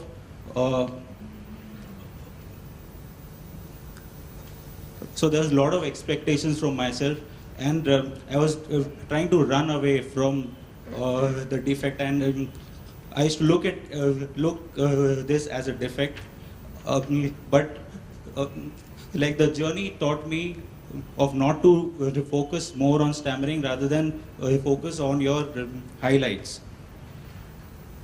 So fortunately, unfortunately, I couldn't like document my journey, but fortunately there is a convention which is happening, which would be a one-of-a-kind convention, which is happening first time in India, called the Indian Stammering Convention, and where people from the United States and UK are coming down in Bombay, and they're doing a 2-day seminar or a 2-day convention for children, those who stammer, their parents, and also specialists and doctors. So my aim would be to document like 3 stories and make it a documentary or film which will connect with everyone, because we all have some or the other defect in ourselves. And so yeah, that is what I'm trying. Amazing. Absolutely amazing. So you're going to do this, right? Thank you so much, people who will like support me, be camera wise, because now we are in the age of Vimeo and YouTube. So if your story is not shot really well, it kind of loses the attention. Yeah. And you know what? That won't be that hard to find. A camera is so easy to operate these days. You know, and honestly, and you could maybe try it yourself. Like it would be, if you could afford to pay someone, that would be nice, or someone that could volunteer to help you. I really like this idea that you have about addressing something that's personal to you, that you've been working on, you've been thinking about it, you've been doing research on it, and you have this documentary that's based around an event. That's really good, because it gives the film a really nice story arc. You're going to document the experience of people going through it, and what you could do is you could follow yourself through it. You could actually turn the camera on you, and you could actually explain how you're feeling before, throughout, and after. Right? That gives it a nice kind of story arc. You could also follow, like you said, a few different people that are all going to have different perspectives on the conference, right? Yeah. You could also it's okay.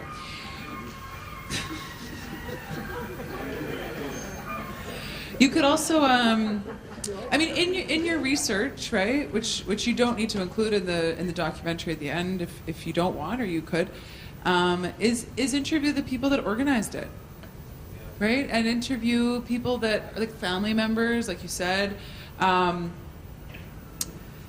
I have to tell you, there's an NFB project called Flub and Utter on our website that you need to look at, because it's a poet with a stutter, and it's about his experience with coming to terms with that as well. So you need to look that up. I think you'd like it. And the really cool thing about this is that you can put it on the internet when it's done, and it will be a resource for other people around the world, right? Like it has a social cause to it, which is really nice, that a lot of documentaries can have. They're really powerful, and you could inspire a lot of people to embrace not just stammering, but also their own defects. Like you say, this is awesome, and I congratulate you.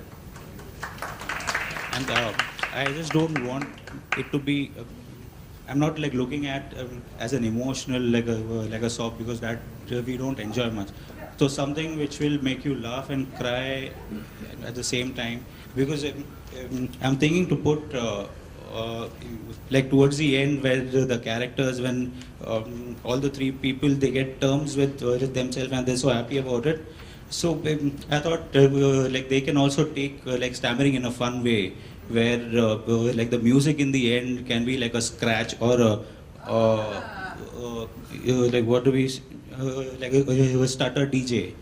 So this is awesome. Okay, also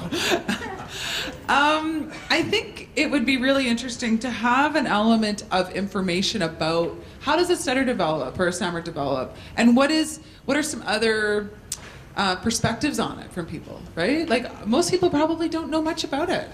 And this is an opportunity to educate people on this is how it's, this is, what's the population? What's the percentage of a population that has it? It probably is more than 1%? Okay. So I have all the research in place. Okay. Yeah, but I'm just like, yeah. Maybe I make a video and put it on like Kickstarter and go to fund the project. Yeah. But don't wait for other people to fund it. This project is based around one event, right? When is the conference? 23rd and 24th of May. Soon. It's soon. It's soon. It's soon. This is good. This is good. Anyways, thank you. Thank you. Good luck. Okay, what time is it now? 1:25. We have one more. Oh, she was first? Or? Okay. 1 minute. Yes. It is about rural India, the migration in tribal India, the learners, the strugglers, and the employees who comes from the background of villages, and the migration from villages to the metros. In over that, the style I had, the style I had choose for it, I will choose for it is a propaganda type of, but sometimes it will observational. There is some contrast when the tribal zone, the kids came, when they learned and came to the metros, the style from the metro cities, and when went to the villages, their fashions, their clothes, their talking styles are there are mismatches. Some Western style, some metro style, some regional tribal style. And after all, the message I will like to give from this documentary, it is that the tribal zone, the migration is from rural India to metro India. But the capitalism means the people from metro area went to the villages, and they are purchasing the lands of. So you're talking about big concepts, right? You can stay here if you want. Migration. That's a huge concept. I'm just going to tell you right now, you're going to have to look at one person or one family that has experienced migration from rural to urban. You cannot possibly try to get all of that done by looking at all kinds of people. Capitalism, all these things that you've noticed, like fashion and where they're living and how they're actually making money, those are all very important things to think about and keep in mind and include perhaps as themes, but it's going to be through one person, one very localized, specific example. It will you will expose the other things through that person. If you do too much, it won't get done, and your point will be lost. But very good idea and very relevant. Okay. Jessie, Yeah. may I ask a question? Yeah. Is there a website where you can get a lot of photographs on various topics? Ooh, yes. Okay. In terms of it's actually it's relevant to the film Rip, a Remix Manifesto about free online content. CreativeCommons.org. Write that down if you don't know about it already. CreativeCommons.org. So this is a hub for people that want their content to be used. There's sound, there's still images. I believe there might be video. And we use it a lot in our workshops for students that want to illustrate a subject or documentary, but they don't have time to go and take the photos or capture the video, or sorry, the sound. So check that out. CreativeCommons.org. Yeah. Yeah. And just to be sure that you are crediting where that came from in the film. So I think. But in the Creative Commons rules, yeah, there are some rules against using it For commercial use, yeah, it's true. That's not so clear in the Creative Commons. There, Like, what is considered commercial? If you're running a workshop, yeah, and you're using content, Yeah. you're getting paid for the workshop. Yeah. But the content, Yeah. you're not really selling the content. You're just, is that Yes. considered commercial? No, it's not considered commercial. That's true. That you do raise a good point. You need to make sure that is free, like people are okay with you using it. There's a lot of online content that people are okay with you using as long as you credit them. Even if you're making money off of it. But you have there is that stipulation. When people upload something, they can set the parameters for how it can be used. Yeah. Yeah. Yeah. Yeah. So make sure that you're choosing the right one. Or if you do want it to be played at a film festival, for example, or sold and distributed, you will come into some pretty major problems right away. So what we're going to do is we're going to have a lunch break. Thank you very much. This is the first part of the workshop is over, and then we're going to come back and do a screening of some documentaries. Okay? It's feel good, right? It's a feel good documentary. Some good music as well. Then there's a film called Blue Rodeo on the Road, and Blue Rodeo is a big Canadian band. They've been together as a band for I think 30 years.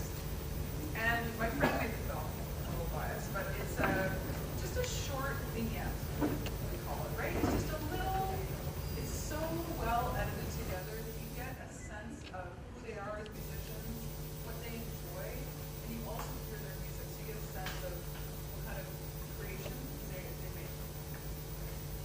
Then the third film is called Peggy Baker, Four Phrases, and it's about a contemporary, it's about a portrait of a contemporary dancer in Canada. But most of the documentary is actually animation, which I think is just an interesting visual aesthetic that I think you might appreciate to kind of give it just a different feel. You're hearing her voice, you're hearing her explain what she does and why she does it, but you're seeing it with a very artistic, through an artistic lens. Then there's another short film called Stories from Our Land, and there is no dialogue, and it's shot in the north of Canada where the Inuit live, and that's only 3 minutes and 30 seconds, and it's just a really nice kind of window into this person's life, and that's one thing they're.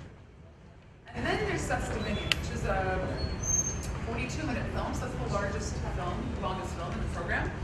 And it's about an animator in Canada who it's just such an interesting look into a particular art form, comic books, and how he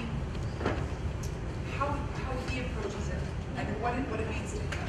He's also a very interesting man. He's got a very particular way of dressing. He's got a particular way of living. He has this wonderful wife, and they are just a very interesting couple to look at as two people. So it's speaking to larger things, but also it has a very nice thread throughout, which I think you'll enjoy. And that is it.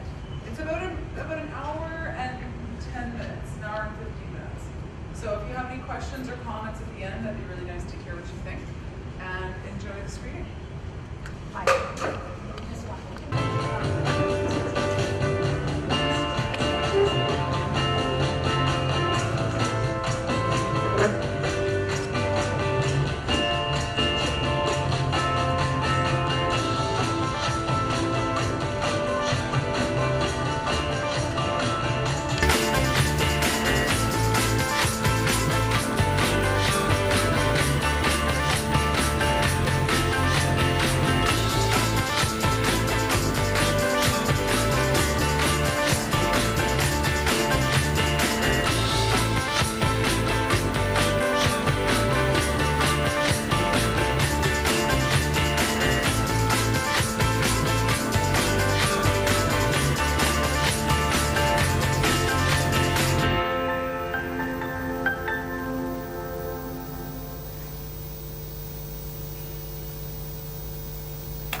So it was after my aneurysm that I got talked into making my first instrument. The first one was the shovel, and that got me into violins and stuff.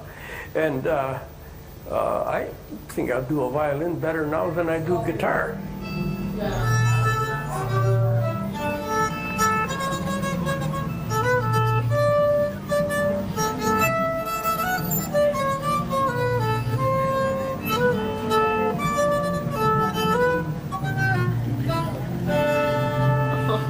You've just made my day. I love it. I had started collecting stringed instruments when my kids were little. And of course, I repaired them. That's what you do when things break. And that's my trade anyway, the machinist. But I didn't really get into making anything until the aneurysm that forced me into retirement. Yeah, the doctors figured I was dead. They told my wife, the pump is pumping, the lungs are working. We don't know if the lungs are making the heart beat or the heart is making the lungs go, but that's the only thing in this entire carcass that was working. Couldn't get a nerve impulse anywhere. At that point, they were calling me dead. Came out of the coma 10 days later, alive, and really feeling alive.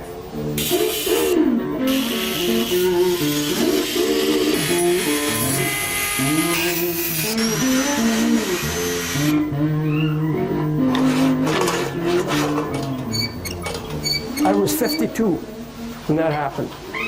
I've lived a whole new life since then.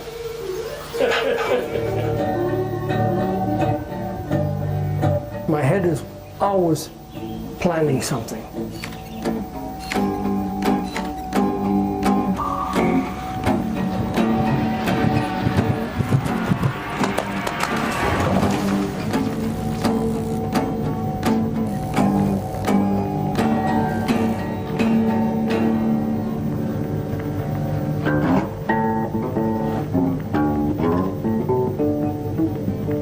I see people come by and just never imagined anything like that. It's beyond imagination for a lot of people. We get too used to everything is made in the factory someplace and you buy it in a store somewhere. There isn't enough of make it yourself anymore. So anyway, the back and forth was easy. Windshield wiper was made. I had to shorten the stroke, so I shortened the arm because I didn't need a 2-foot sweep on the windshield wiper arm.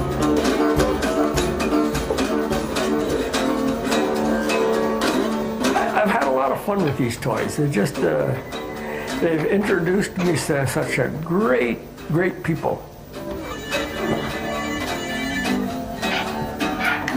Hello? Hello, how's my daddy?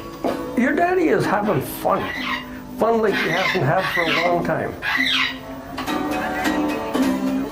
My movie producer is out, and he's got some musicians with him, and they're just giving me just phenomenal music. Right now they're working with my helping hand guitar to do the background beat for a song that they're going to do. Then they're going to add the big banjo, and then the manure fork and the pickaxe and one instrument after the other. I love that. Oh, fun! Hold on. Let me grab something.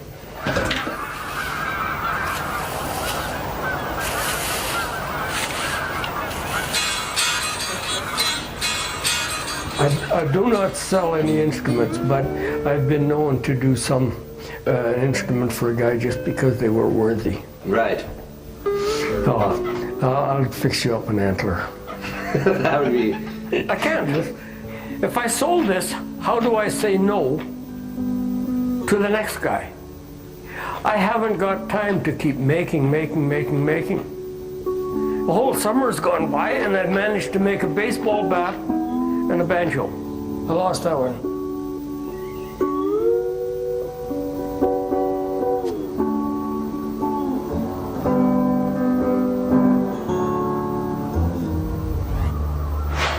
That's one thing I'm not as a musician. Definitely not. Sometimes I kind of wish that I had lived in the era of Marconi and Edison. Knowledge was just mushrooming. Every idea built on something else, just like every one of these instruments spawns the idea for another one. And I want to go back to Lynn Lake soon. In fact, I was kind of thinking of going up this fall.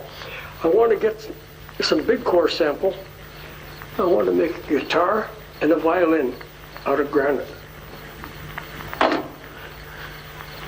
And if some rock musician drops it on his toe, he'll sing a different tune.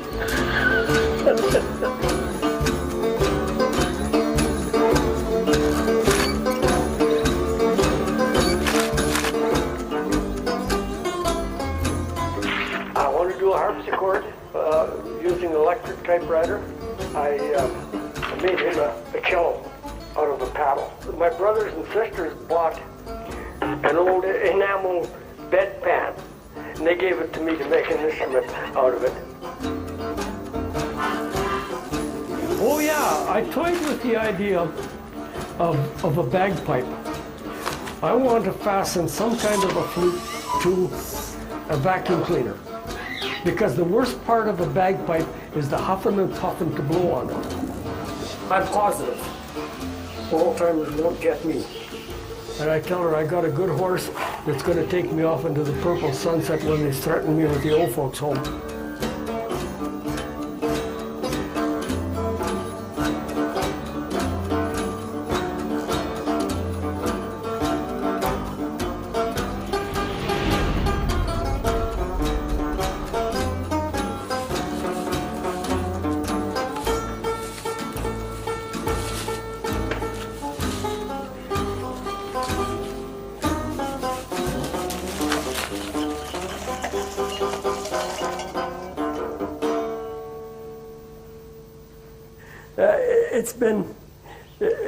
It's been so good.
We're like the traveling uncle. It always comes back at family time, you know, and you know that they're coming back and you like their visits and they always have some story about where they've been.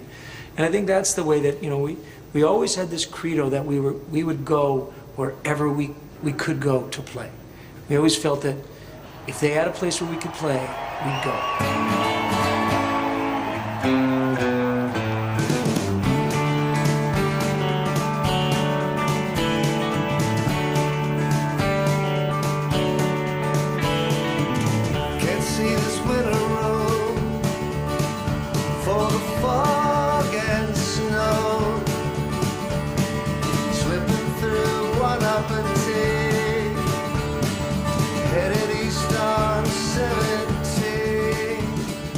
The thing that I loved about music as a kid is that it was a landscape that I could visit and live in. And it was a very vivid landscape. I think that that's what we try to do in music, is create these landscapes that people can visit. You know, it's been 30 years of traveling across the country with Blue Rodeo. Anywhere in Canada feels like home to me, whether it's Lake Ontario or whether, you know, the western skies of Canada. After a while, they're not strange places anymore.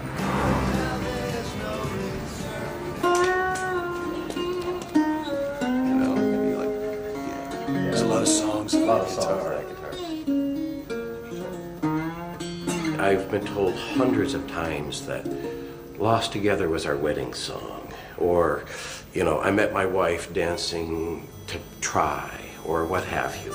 They don't know the mechanics of how songs are written, you know, they don't understand how the whole thing comes together. All they know is there's an emotional connection, and it made them feel less isolated. Hey, it's me, what a big surprise, calling you up from a restaurant round the bend.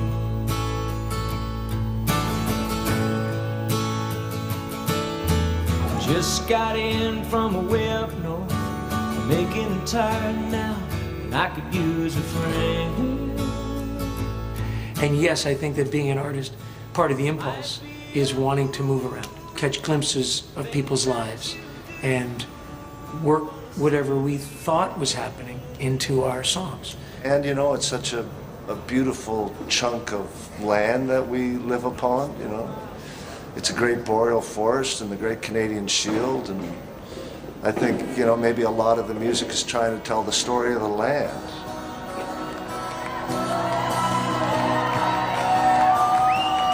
And I think that you try in these evenings to, for whatever goes on out there in the individual's minds, to have everybody lift up, just feel like they levitated a little bit off the ground, and then back to their lives. I've been going to see them since 1987. I feel like I'm 1 inch or 3 inches off the ground, depending on the show. I'm happy to say I pretty much can sing to every single song. You've got to try, try, try. There we go.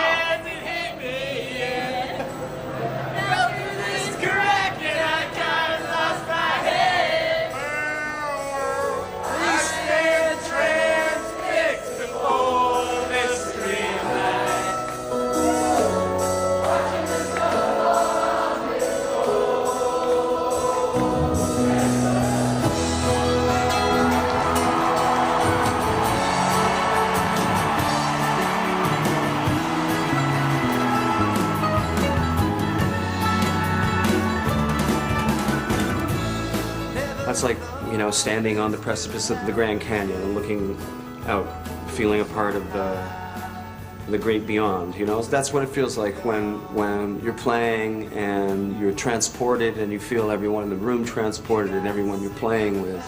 Though they could be just thinking about their laundry. Something about the sound of Greg Keeler's voice and Jim Cuddy's voice together is like a peanut butter and jelly sandwich. That timbre just puts them into that consciousness, the first date, or, you know, Canada, or whatever you want to call it.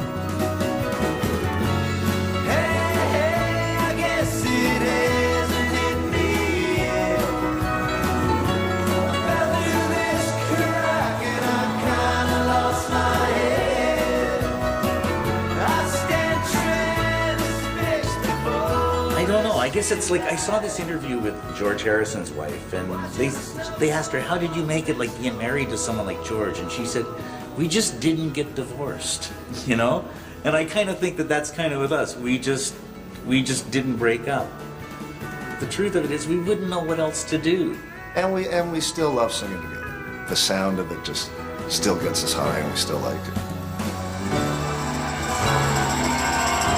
Have a great night. Thank you very much, folks.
I've lived in a few different cities, and you know, strangely, I think the influences that those actual places have is pretty subtle.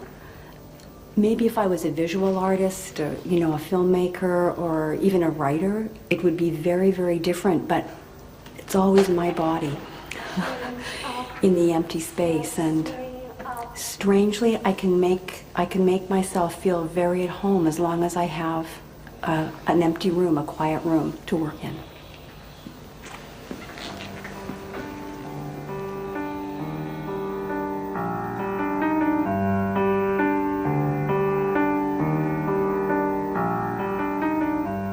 I think a primary metaphor for dance is simply transformation, and it lives itself out inside of a space that you populate with planes and horizons just from your own imagination.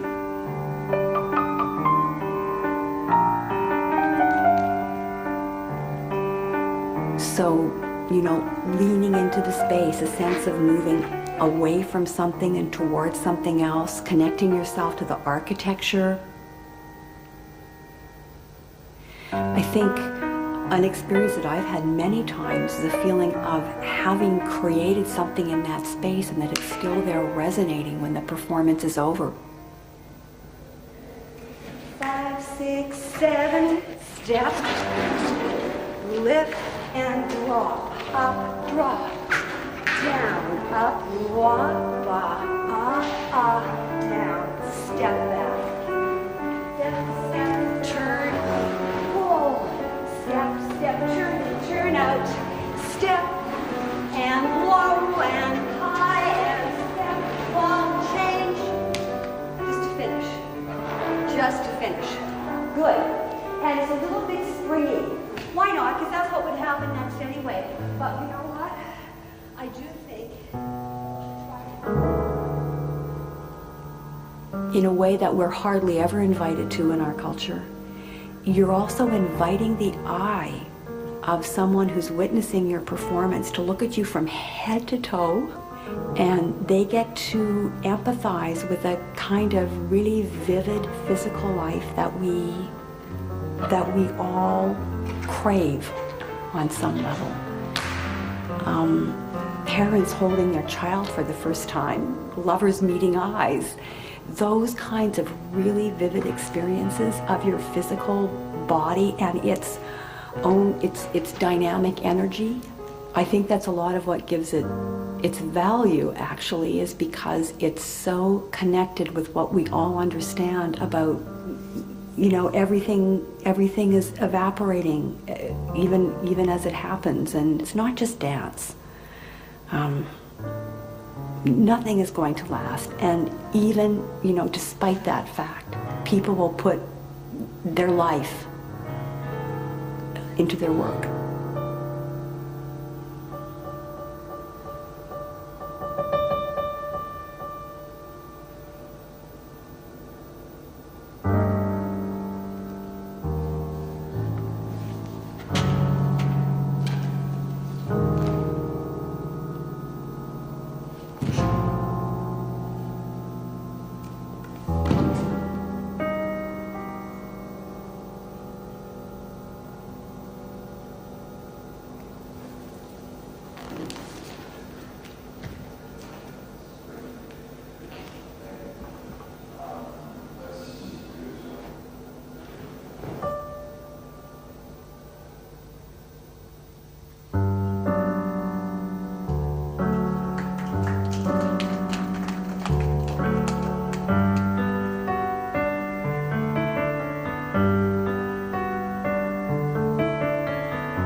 Ladies and gentlemen, my name is Seth, and I am a cartoonist.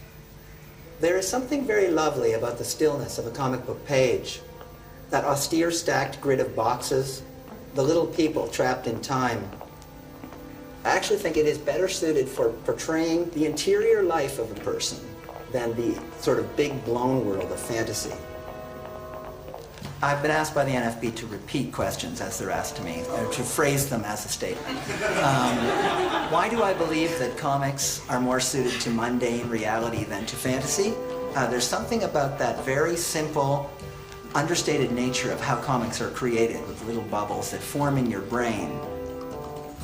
It may sound like a ridiculous statement, but in some ways cartooning is much like what the Impressionists were doing, in that you're not aiming for the detail so much as the overall feeling.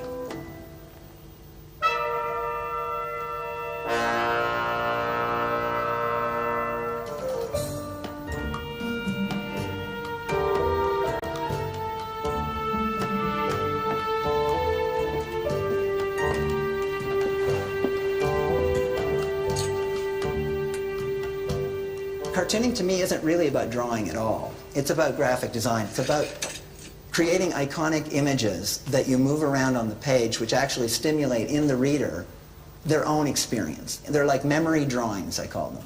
But that simple, iconic drawing operates in many ways like language does. I can't draw the texture of the natural world. I can create a house and you can add the boards on it yourself the way it really is. I think something about that process of recreating the world in your mind through these memory drawings is what brings in the real world. In the last few years, I did a few autobiographical stories in my sketchbook. I have to come up with an expedient method to do it. And the simple answer seemed to me, I actually think it came to me while I was having a phone call with another cartoonist. And he was talking about the difficulty of trying to write a diary. And I said, jokingly, you should just get some rubber stamps and do it. And then I said immediately, actually, don't do that. I'm going to do that. I have like a stamp of myself at my desk. I have one of walking. Just what is memory? I pondered. It's an odd thing, not a factual record. It is a flash of captured experience. Think of somewhere in a memory. You don't see the place so much as feel it. You can't look around and itemize what was in the room, but you sense the details around you. You feel the proximity of people and objects about you. It's almost a textural experience. A memory is like a photograph of a sensation. October 11th, 2005. Left the house today, errands. Wine, bakery, and the Italian market. Walking is the best time to reflect. Saw an old woman sitting on a bench. Just an old woman like any other. A little feeble, a little addled. It occurred to me that when Mother had been out shopping, this is probably how she looked to others. My beloved mother, just another doddering old lady. The thought of this caused such a sudden rush of emotion that tears almost popped out of my eyes. I don't know how he does this, but he somehow, made a day into, 35 hours instead of 24 hours. And not only has he become extremely prolific as a cartoonist, but aside from doing all this work that he's known for, so well known for, I mean, he has all these other side projects, and none of us can figure it out how he gets any of this done. His progression over the years has been fantastic, and his dedication to his art form is amazing as well. I mean, he's the type of guy that could easily have given up comics, which years ago, in favor of an illustration career or a fine art career, for that matter. The generation of cartoonists I was working with were benefiting from the work the underground cartoonists had done before us. They'd opened the door to the idea that comics could be art. My focus has always been on just doing the comics panel to panel, whereas he would be doing paintings, and then he would want to create the frame for the painting, and he would be doing these little handcrafted boxes, and it would all be gorgeous. And I'd be like, yeah, why don't I want to do that sort of stuff? Our melodrama tonight, ladies and gentlemen, is entitled The Apology of Albert Batch. This evening, his life comes to its conclusion. As an artist, you should have work that isn't just to be published. And that's why I have all these little hobbies, as I call them. That's why I have my rubber stamp diary. That's why I have my sketchbook. That's why I have the City of Dominion. It's very different than working on a comic page where you know the minute you start it that you're planning to publish it. That's a straightforward artistic goal of trying to communicate with another person. There's something really valuable about doing art that's just for yourself. The Creek. I suspect many people have had a place like this in their childhood. A place where they encountered the natural world without the watchful eye of an adult. A place that remains unnaturally vivid in the imagination. The creek was within easy walking distance, just beyond a new subdivision, on the edge of town. A wild area of little streams in the shadow of the bush. Over a fence and into a grassy field, and in that field a pond, simply brimming with life. Dragonflies, painted turtles, water striders, whirligig beetles, and of course, frogs. Frogs in all stages of their lives. Always so startling to see them on the threshold of being that final creature.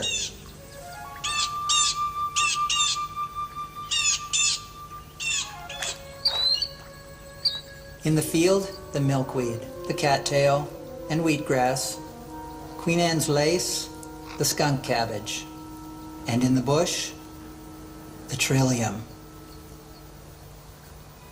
The trillium held a special fascination. Being the provincial flower, we were forbidden to pick it. Schoolyard lore warned that if a trillium was picked, it would bleed red blood. I promised never to touch one. I purchased an old postcard of Strathroy, Ontario, postmarked 1909, the old swimming hole. Was this the same spot? Had we inherited it and its name? Was I just one of a long line of boys who played and swam there?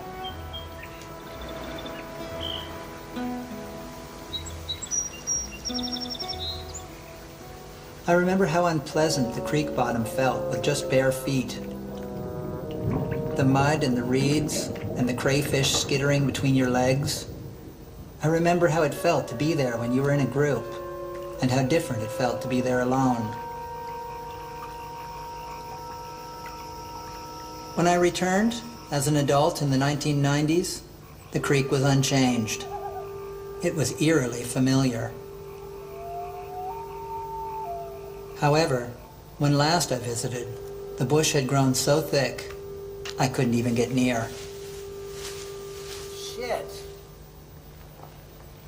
One of the great things about being able to do a comic book any way you wanted it is that you could tell the story as slow as you liked and as long as you liked. And I wanted to capture some of the qualities that you would have in a reverie, and for that you really need to have a slow pace.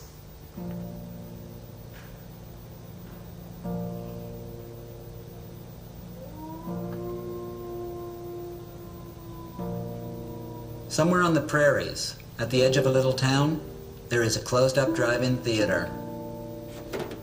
Closed 10 years. Next to that drive-in, you'll find a rusted-out kiddie carousel that no child has touched since 1973. And on the shores of Lake Huron, there is a cottage. And in that cottage, there is a back room. And in that back room, there is an old cardboard box filled with road maps, insurance folders, appliance pamphlets, mimeographed recipes, and black and white snapshots. A box that has remained unopened in 35 years. Further on, down a gravel road near Algonquin, stands the nailed-up information booth of an out-of-business tourist camp. Inside, under its main counter, is a dusty book, open to page 126. This is where it has sat since the door closed for good. since it was absent-mindedly left behind, half read.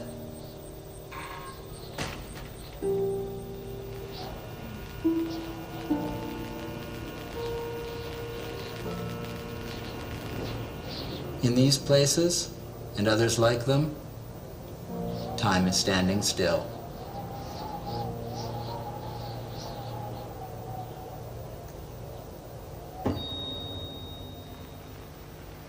Nostalgia implies a kind of Hallmark card sentiment, that there is a golden past that you're yearning for. And there's lots of yearning in my work, but I don't think of it as being that kind of nostalgia. In fact, I always think the stories I'm writing, to flatter myself, are more complicated about the past than that. My characters, I'm not presenting people who lived in some golden past. I tend to like to write about people whose lives have been, there's some complexity about whether or not their life was a success or not. Albert Batch was a well-known Canadian cartoonist from the 20th century. Trouthaven was quite a gentle comic strip, a sort of bucolic, actually, all about the little events in a small village. He had 10 collections of his famous comic strip published during his lifetime. They were published by the Narwhal Press of Dominion, Ontario. They sold very well.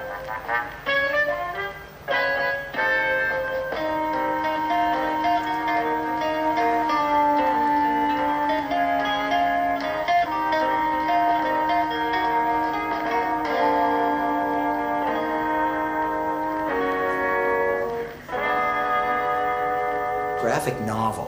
What a horrible term. A misshapen thing stitched together from two words, which I must assume are considered more respectable sounding than comic and book combined.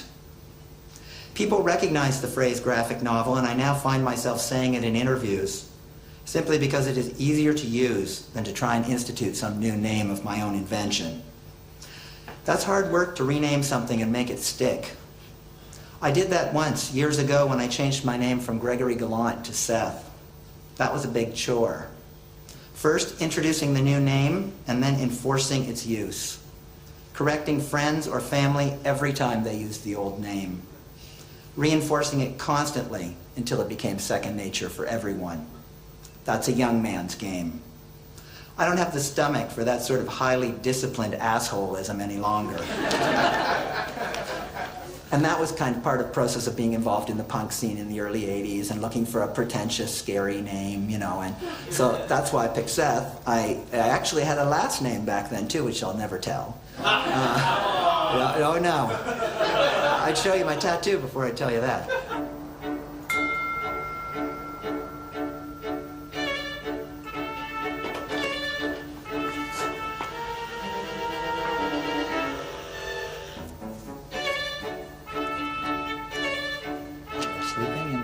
Spots. Beautiful. Thank you, darling.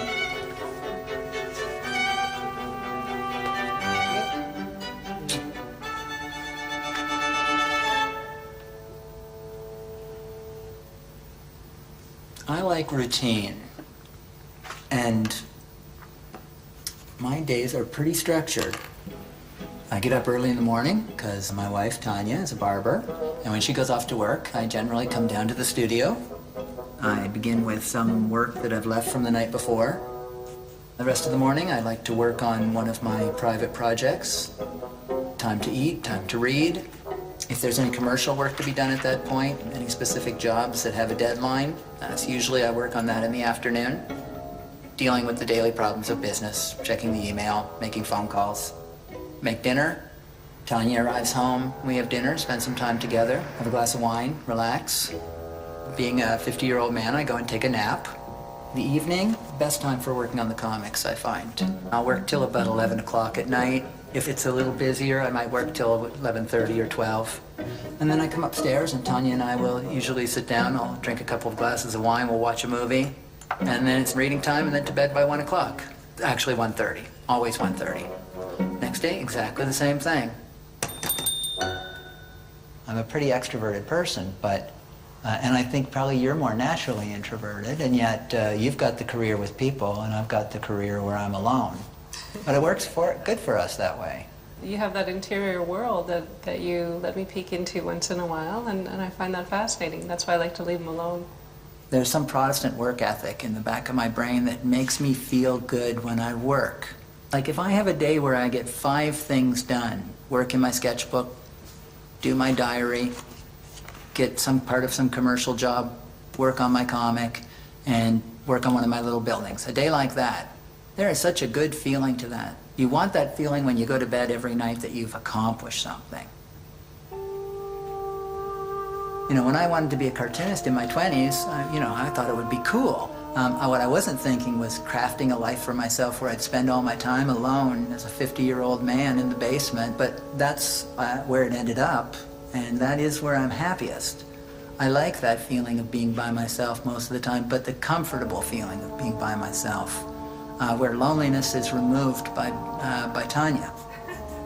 Hearing Tanya laughing upstairs when I'm working,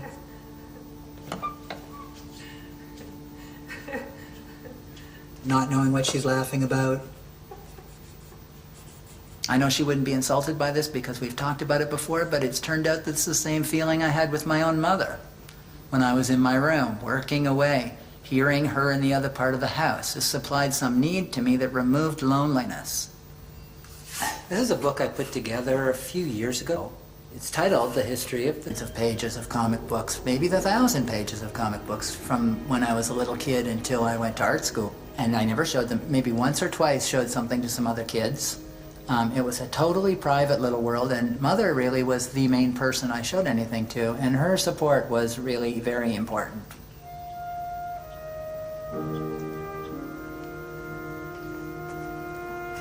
Coming home from kindergarten, I stand for a moment in the driveway. I wet my cheeks with spit and dash in the house, pretending to cry. Mom! An act contrived purely to get affection from Mother. They were mean to me. Was I that starved for love? Oh, you poor thing. I guess I was. Let's get you a cup of tea. Looking back, I can't recall ever being held as a child. Thanks, Mom. And foolishly, it was around this time when I stopped kissing Mother goodnight. Night-night. I had decided I was a big boy, and a goodnight kiss was for babies. I didn't regret my decision immediately, but in time, I saw it as an irreversible mistake. I longed to kiss her again, but couldn't go back on it. Mom, I'm bored. Go do your drawings. I never stopped regretting it. Right into my teens, I would daily resolve to kiss her. Tomorrow, for sure. But I never did. In fact, I didn't kiss her again until I was a grown man. I'm heading home now, Mother.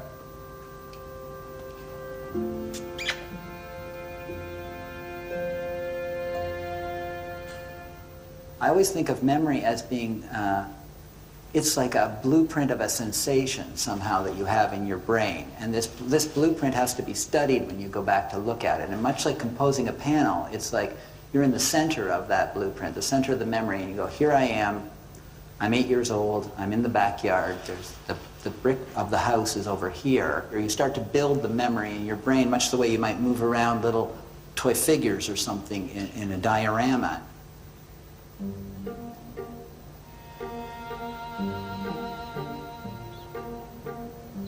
For a time, we lived in a small house on Milner Street. In my tiny bedroom, on top of a dresser, I kept my stuffed animals, my best loved toys. A bland assortment of cheap stuffed animals, haphazardly acquired. At least 2 of them carnival prizes. Their faces remembered better than any childhood friend, recalled clearer than any teacher from that time. Several years later, I had a large dresser. I kept one drawer for models which had fallen from favor. They'd be demoted from shelf to drawer. Each time I opened or closed the drawer, something would break. The damage only got worse as I crammed more and more models in there. Eventually, the drawer was filled only with small, shattered pieces.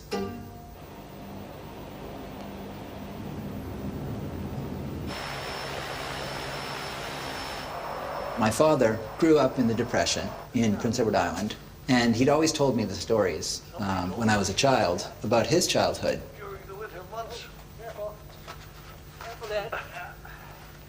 I thought of them as good stories, like stories I liked to listen to, even though that they were stories about being poor and having to steal food and parental neglect. I wanted to record them somehow. So I just asked him to write them down. Sometimes it's funny, I'll look back at photographs of places we went together where I would snap pictures. They're the same kind of places I would go to now. And these things are still imprinted in my brain somehow.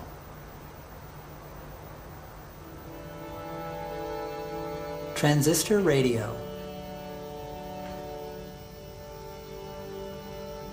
In grade 5, we moved to Elmwood Street, though we lived there only about a year. The scene of so many terrible fights between my parents. They were always fighting, or I should say he was. Mother and I were terrorized by my father's temper. It's strange how horrible the sound of an adult's anger is to a child. I often tried to block it out. At night, if he were shouting, I would play my transistor radio. An earphone in one ear and a finger in the other. It never worked. That sort of thing just can't be ignored.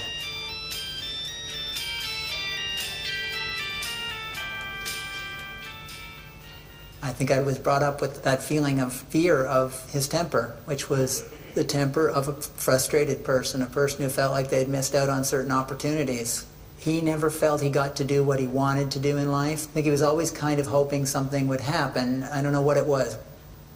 When I think of Seth, sometimes I think of Marcel Proust. You have a dozen memories of childhood, and you go over them in your mind so much and covet them so much that you polish them. Well, memory is funny too. Who knows why you remember anything? Things take on significance as time goes on. I sometimes wonder, like, how much control you even have over what you pick to remember as significant.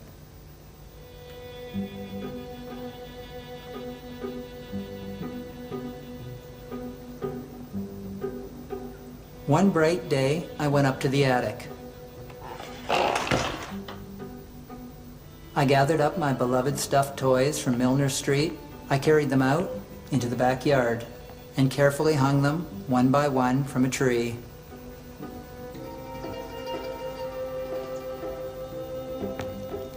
I went back inside and got my pellet gun.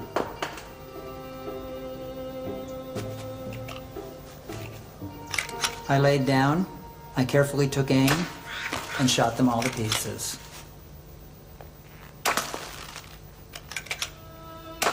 I felt nothing special in doing it. It wasn't a meaningful act, just something to pass the time. But looking back, I can think of no more fitting event to signify the end of childhood. I was not a happy teenager, and when I came from the little town to the big city, this was my opportunity to become a new person. It took me about a year and a half maybe to reach the point where Seth was born. If you do anything long enough, it becomes real. I mean, good advice is be the person you want to be, because you'll start out faking, but eventually you'll be that person.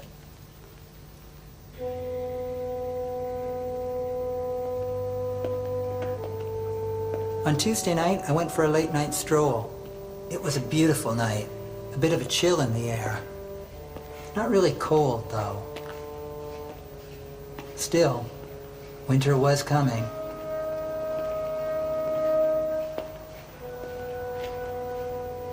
Believe it or not, in this small town, I could actually see the stars. I walked down London Street, lost in thought. My mind was fixated on a girl I was disastrously pursuing in another city.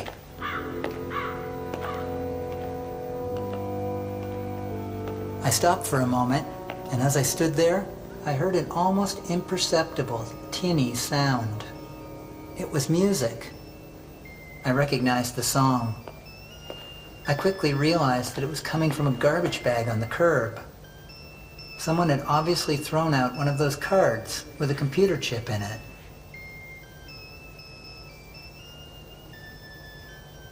Alone in the darkness, this seemed deeply funny and profoundly sad. His personal approach to his work and taking everything he does so seriously, although with a sense of humor, it definitely made me think of my work in a different way. I was a big fan of Chester's comic books when I was living in Montreal. Seth was always with Chester. The minute the three of us started hanging around together, the friendship worked, and we all spoke the same language. That's mine? Yes. Did you play the jack? I played the jack. Yeah. You're irritated by qualities that you see in me that are actually of yourself or something. Now, I don't buy that theory. Seth, Chester Brown, and Joe Matt were called the Toronto Three. They were just always together. They always got together. And at one point or another, they all did autobiographical comics. So naturally, they would draw their friends, and their friends happened to be each other. I don't know if you've read this, but you see that it's like the two of them against me. This is true. What's in the book? This is true. I'm not denying that. Seth probably does feel superior to a lot of people, but he also, has a built-in, humility. And I think, our artists in general are probably like this. To make you commit something to paper or film, you've got to have that arrogance that whatever you're going to say is worth taking up people's time to be said. That writing about yourself was a double-edged sword. Yes, you could get at the real things, but you became overly aware of how you were choosing to portray yourself. And that's why in Good Life, even though I'm the main character, it was fiction, and I felt free to no longer worry about it. Seth has always liked mixing fiction and fact together. Everybody who works with fiction does that. But Seth really wants to blur the lines between the two. He does want us to question what's real and what isn't. That interior experience is so hard to get outside of the shell of the human body. That's where the comics are like an important way to try to communicate that. 14 hours ago, Albert Batch put down his pencil and took to his bed. Here he has remained, drifting in and out of consciousness. He recalls the faces of the people he's known. He thinks of the places he's seen. What did any of it mean? In this moment, he realizes that this is what his work should have been about. The idea is so vivid that Albert almost rises up to go back to the drawing table, but he doesn't. We hear the death rattle.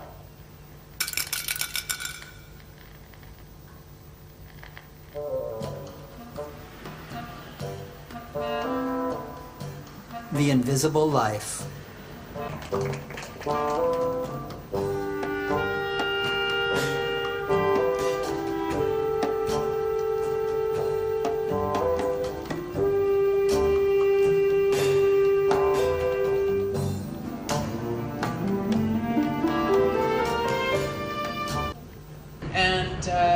Yeah, so that was one.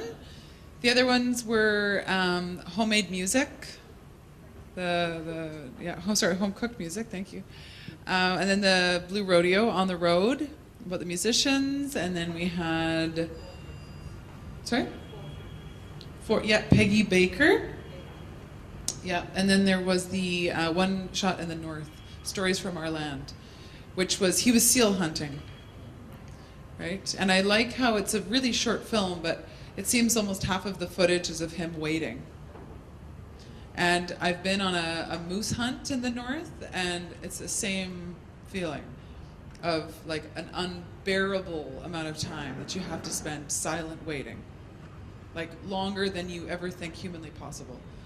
And that's how you hunt animals like that. Any comments or thoughts? Any ones you like particularly?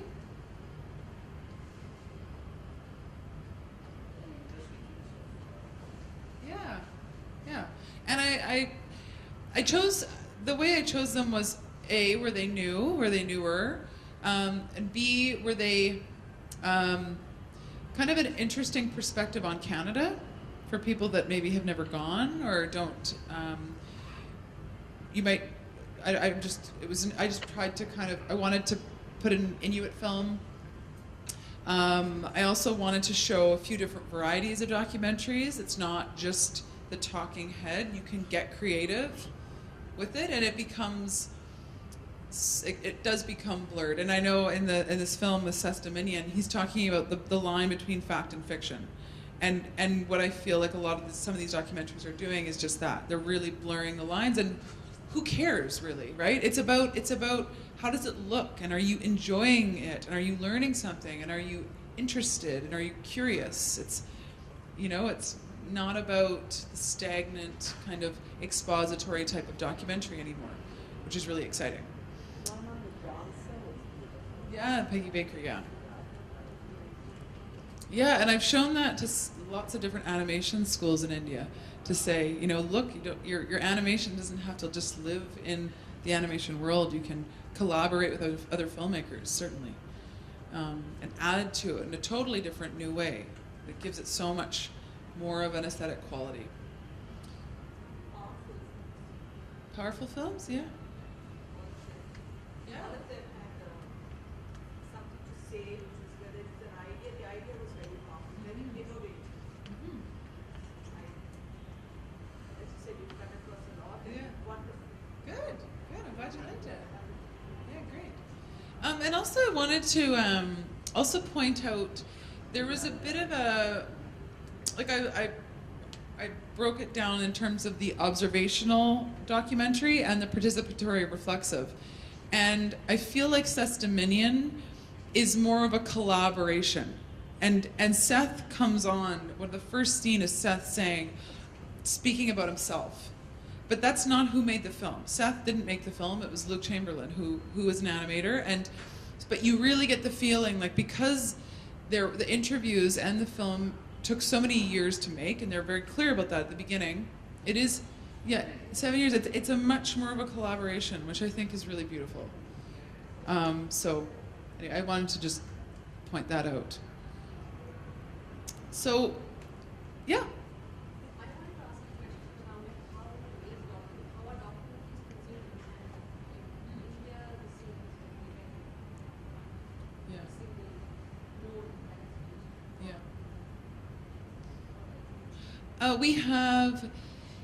We have some pretty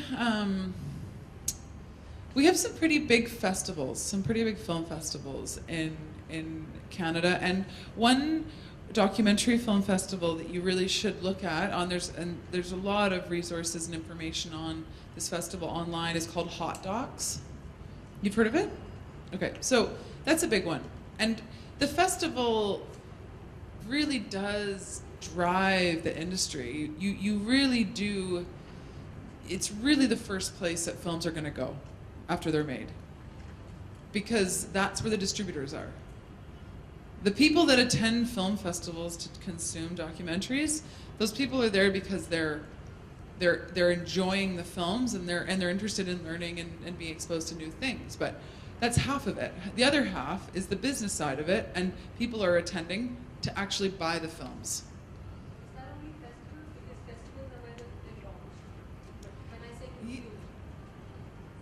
Well, but I'm yeah. So that's the first stage of consumption. This film isn't online yet because it's in the festival circuit. It's going to Hot Docs in April. So there's that. Just to collect on Hot Docs, actually, there's a Made in India focus this year. So there's going to be 9 Indian films, Indian documentary films at Hot Docs in mid-April. And Chris McDonald, Hot Docs is in Toronto in April. And Chris McDonald, who's the director of Hot Docs, will be coming to India in October and probably be doing something around that too. And your opinion on this film?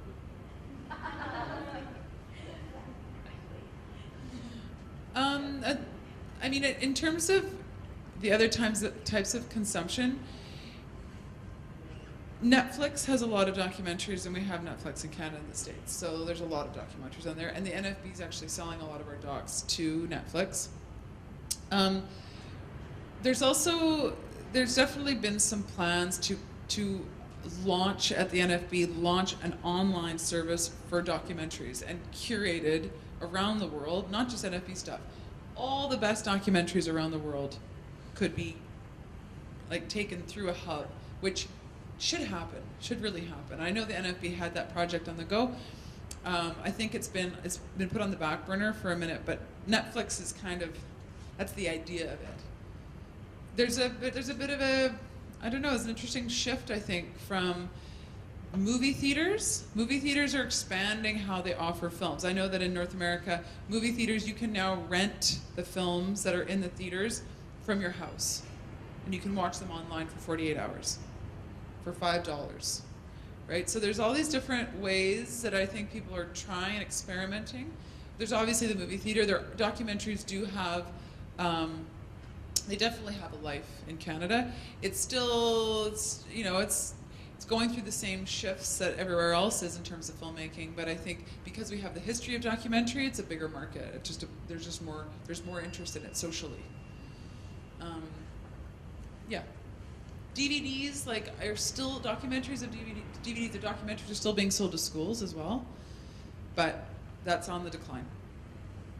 It's just the way it is. Any other questions? Comments? Yeah. Funding for the documentaries. Yeah. Does the film board also ask the filmmakers whether they have got funding to much extent that they are willing to fund, or is it still easily funded by the? No, I mean, the NFB definitely likes to be right involved from the beginning with a production. But we do productions with smaller teams that the NFB works with. So they're not working for the NFB. It's a contract. They get hired on. There's a contract signed, and it's like a minor co-production, if you will, right? So it's a team having the resources and the guidance of the National Film Board, and that is funded, right? That's a program. They have to apply for it. It's usually professional filmmakers that do get this funding too. We do have a few programs for amateur filmmakers, but we don't have a huge amount of money, and we're less than 300 people that work for the NFB across Canada. So we're quite small, actually, and we do a lot with a small amount of money. So we don't have a lot to give, but we do encourage people to apply for other programs, other funding bodies. There are other ones in Canada. The NFB is just one production and distribution organization to work for. Okay? Yeah? Any thoughts on how you've been so successful? Been around for so long, so many productions, such a great body of work, so pathbreaking at every stage. How have you been so successful? That's a really good question. I've never been asked that question. Well, we have at the very top, we have the film commissioner. So this is a person that is really in charge, and it's called the National Film Board. There's a board of trustees that is kind of working in a kind of an advisory fashion, but it's really the NFB has always been spearheaded and led by one person, but that term is only 4 years.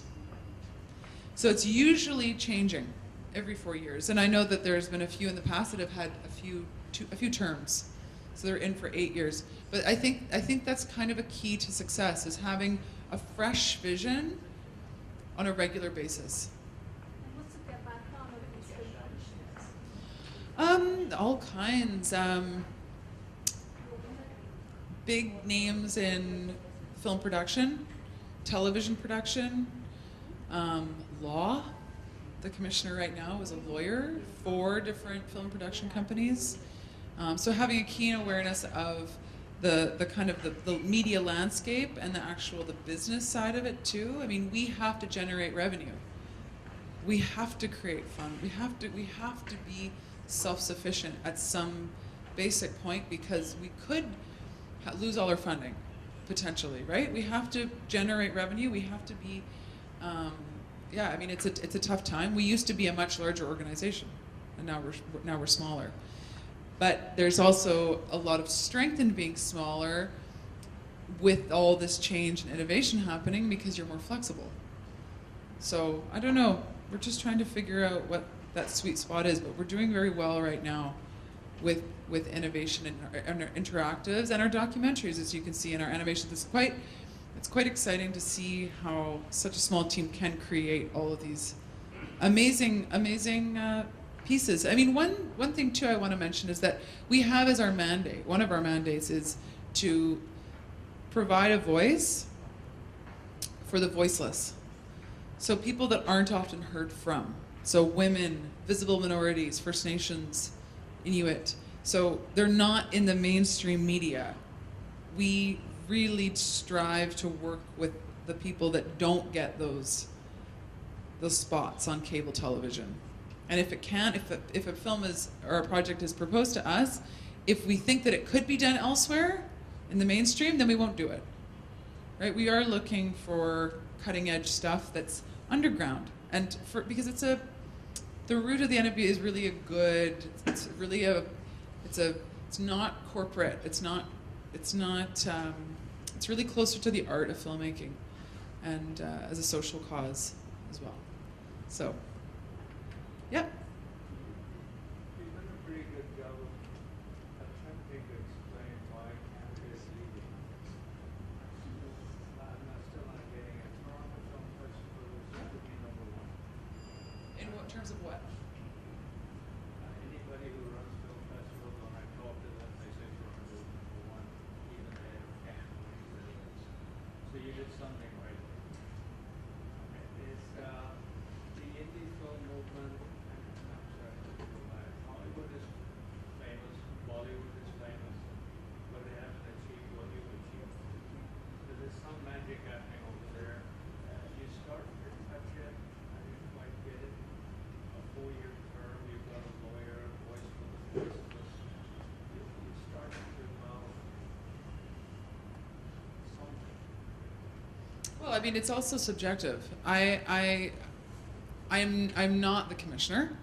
I'm not the National Film Board's commissioner, and I'm also I don't know. I don't know. I don't have the answer maybe you're looking for. It's hard to have your finger on the pulse of an entire nation. I can speak to what I know, and I know the National Film Board very well, and that's. But I think one of the things to consider in Canada is there's a multiple, like NFB is one agency, it's a government agency, but there's a whole, what government and years of history have done in Canada is that we've developed several different filmmaking commissions, some of them supported by government, some of them outside of government, and some of them really innovative festivals, and we're just fortunate that there's been a confluence of sort of funding and also access to talent, because a lot of people in Canada have the opportunity to develop talent within Canada, but we also have a chance to go down to the U.S. and get money from the U.S. and bring that into Canada, which sometimes is useful to Canadian interests and sometimes less useful, in that whole reflections about whether our culture is being overtaken by the U.S. or not. But if you look at Canadian filmmaking traditions, there's the English film tradition, there's the French film tradition, there's the animation tradition, there's the documentary tradition, and there's 4 different huge streams of filmmaking, which I think also helps. And NFB is just one of the many agencies that are involved in this process. I don't know.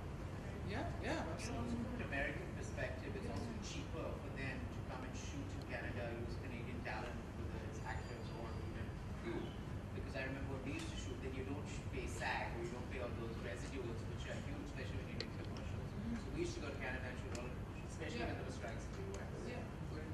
Steve, last time I heard Billy Bob Thornton saying, it cost me $5 million and I only go to indie film distribution. It cost everybody else $15 million. I mean, Billy Bob Thornton trying to reduce costs.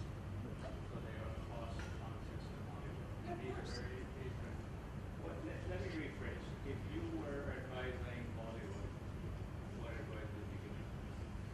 What advice would I give them? Oh man.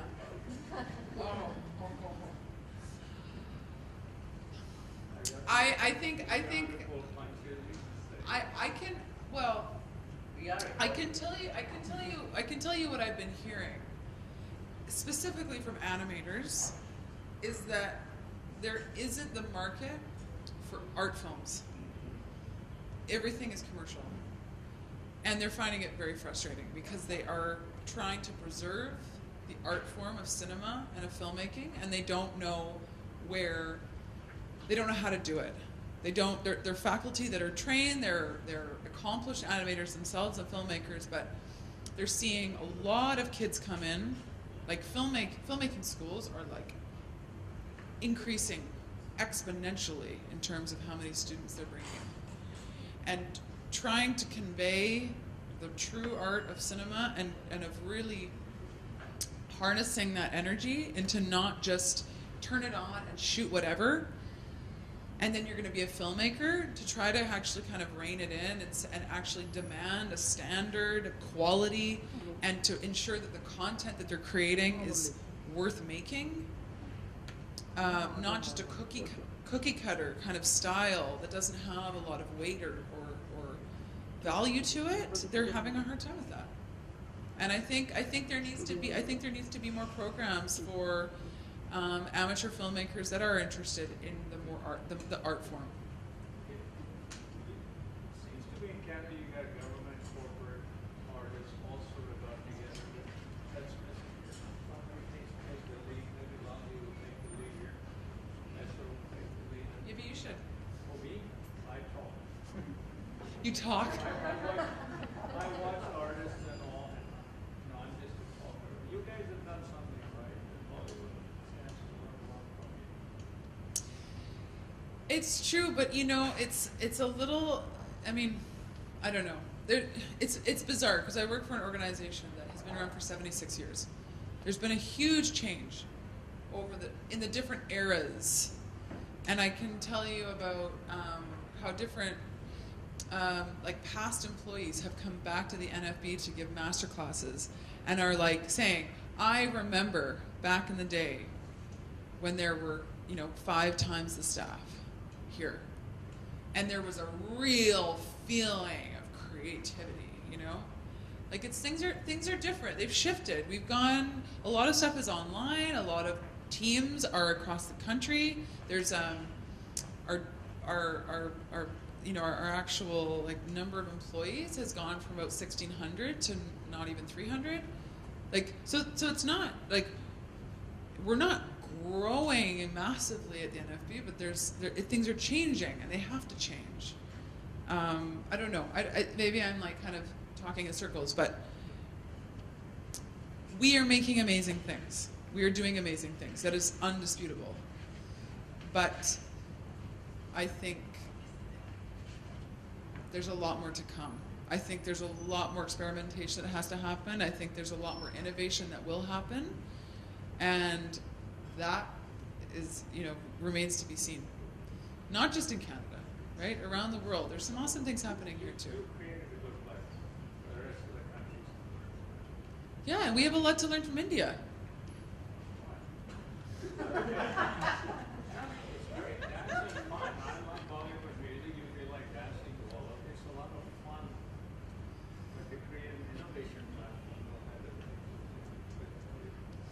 But I really think it's high time that there was more collaboration happening, because there's no excuse anymore. We're not separated by oceans like we were. There's the internet. And I know there are some sites that aren't available to be watched in India, but I know the NFB is, you can see it here.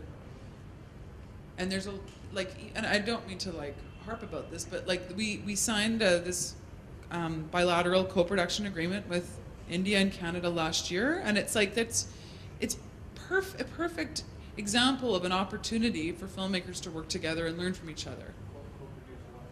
Films, actually anything audiovisual. The reason I'm asking in IT, I can understand. I watched it why people sit down and do actual animation, because these are technicians sitting down. Yeah, I can see them starting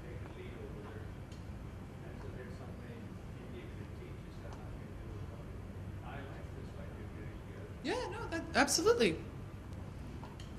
I think maybe we should end on that note.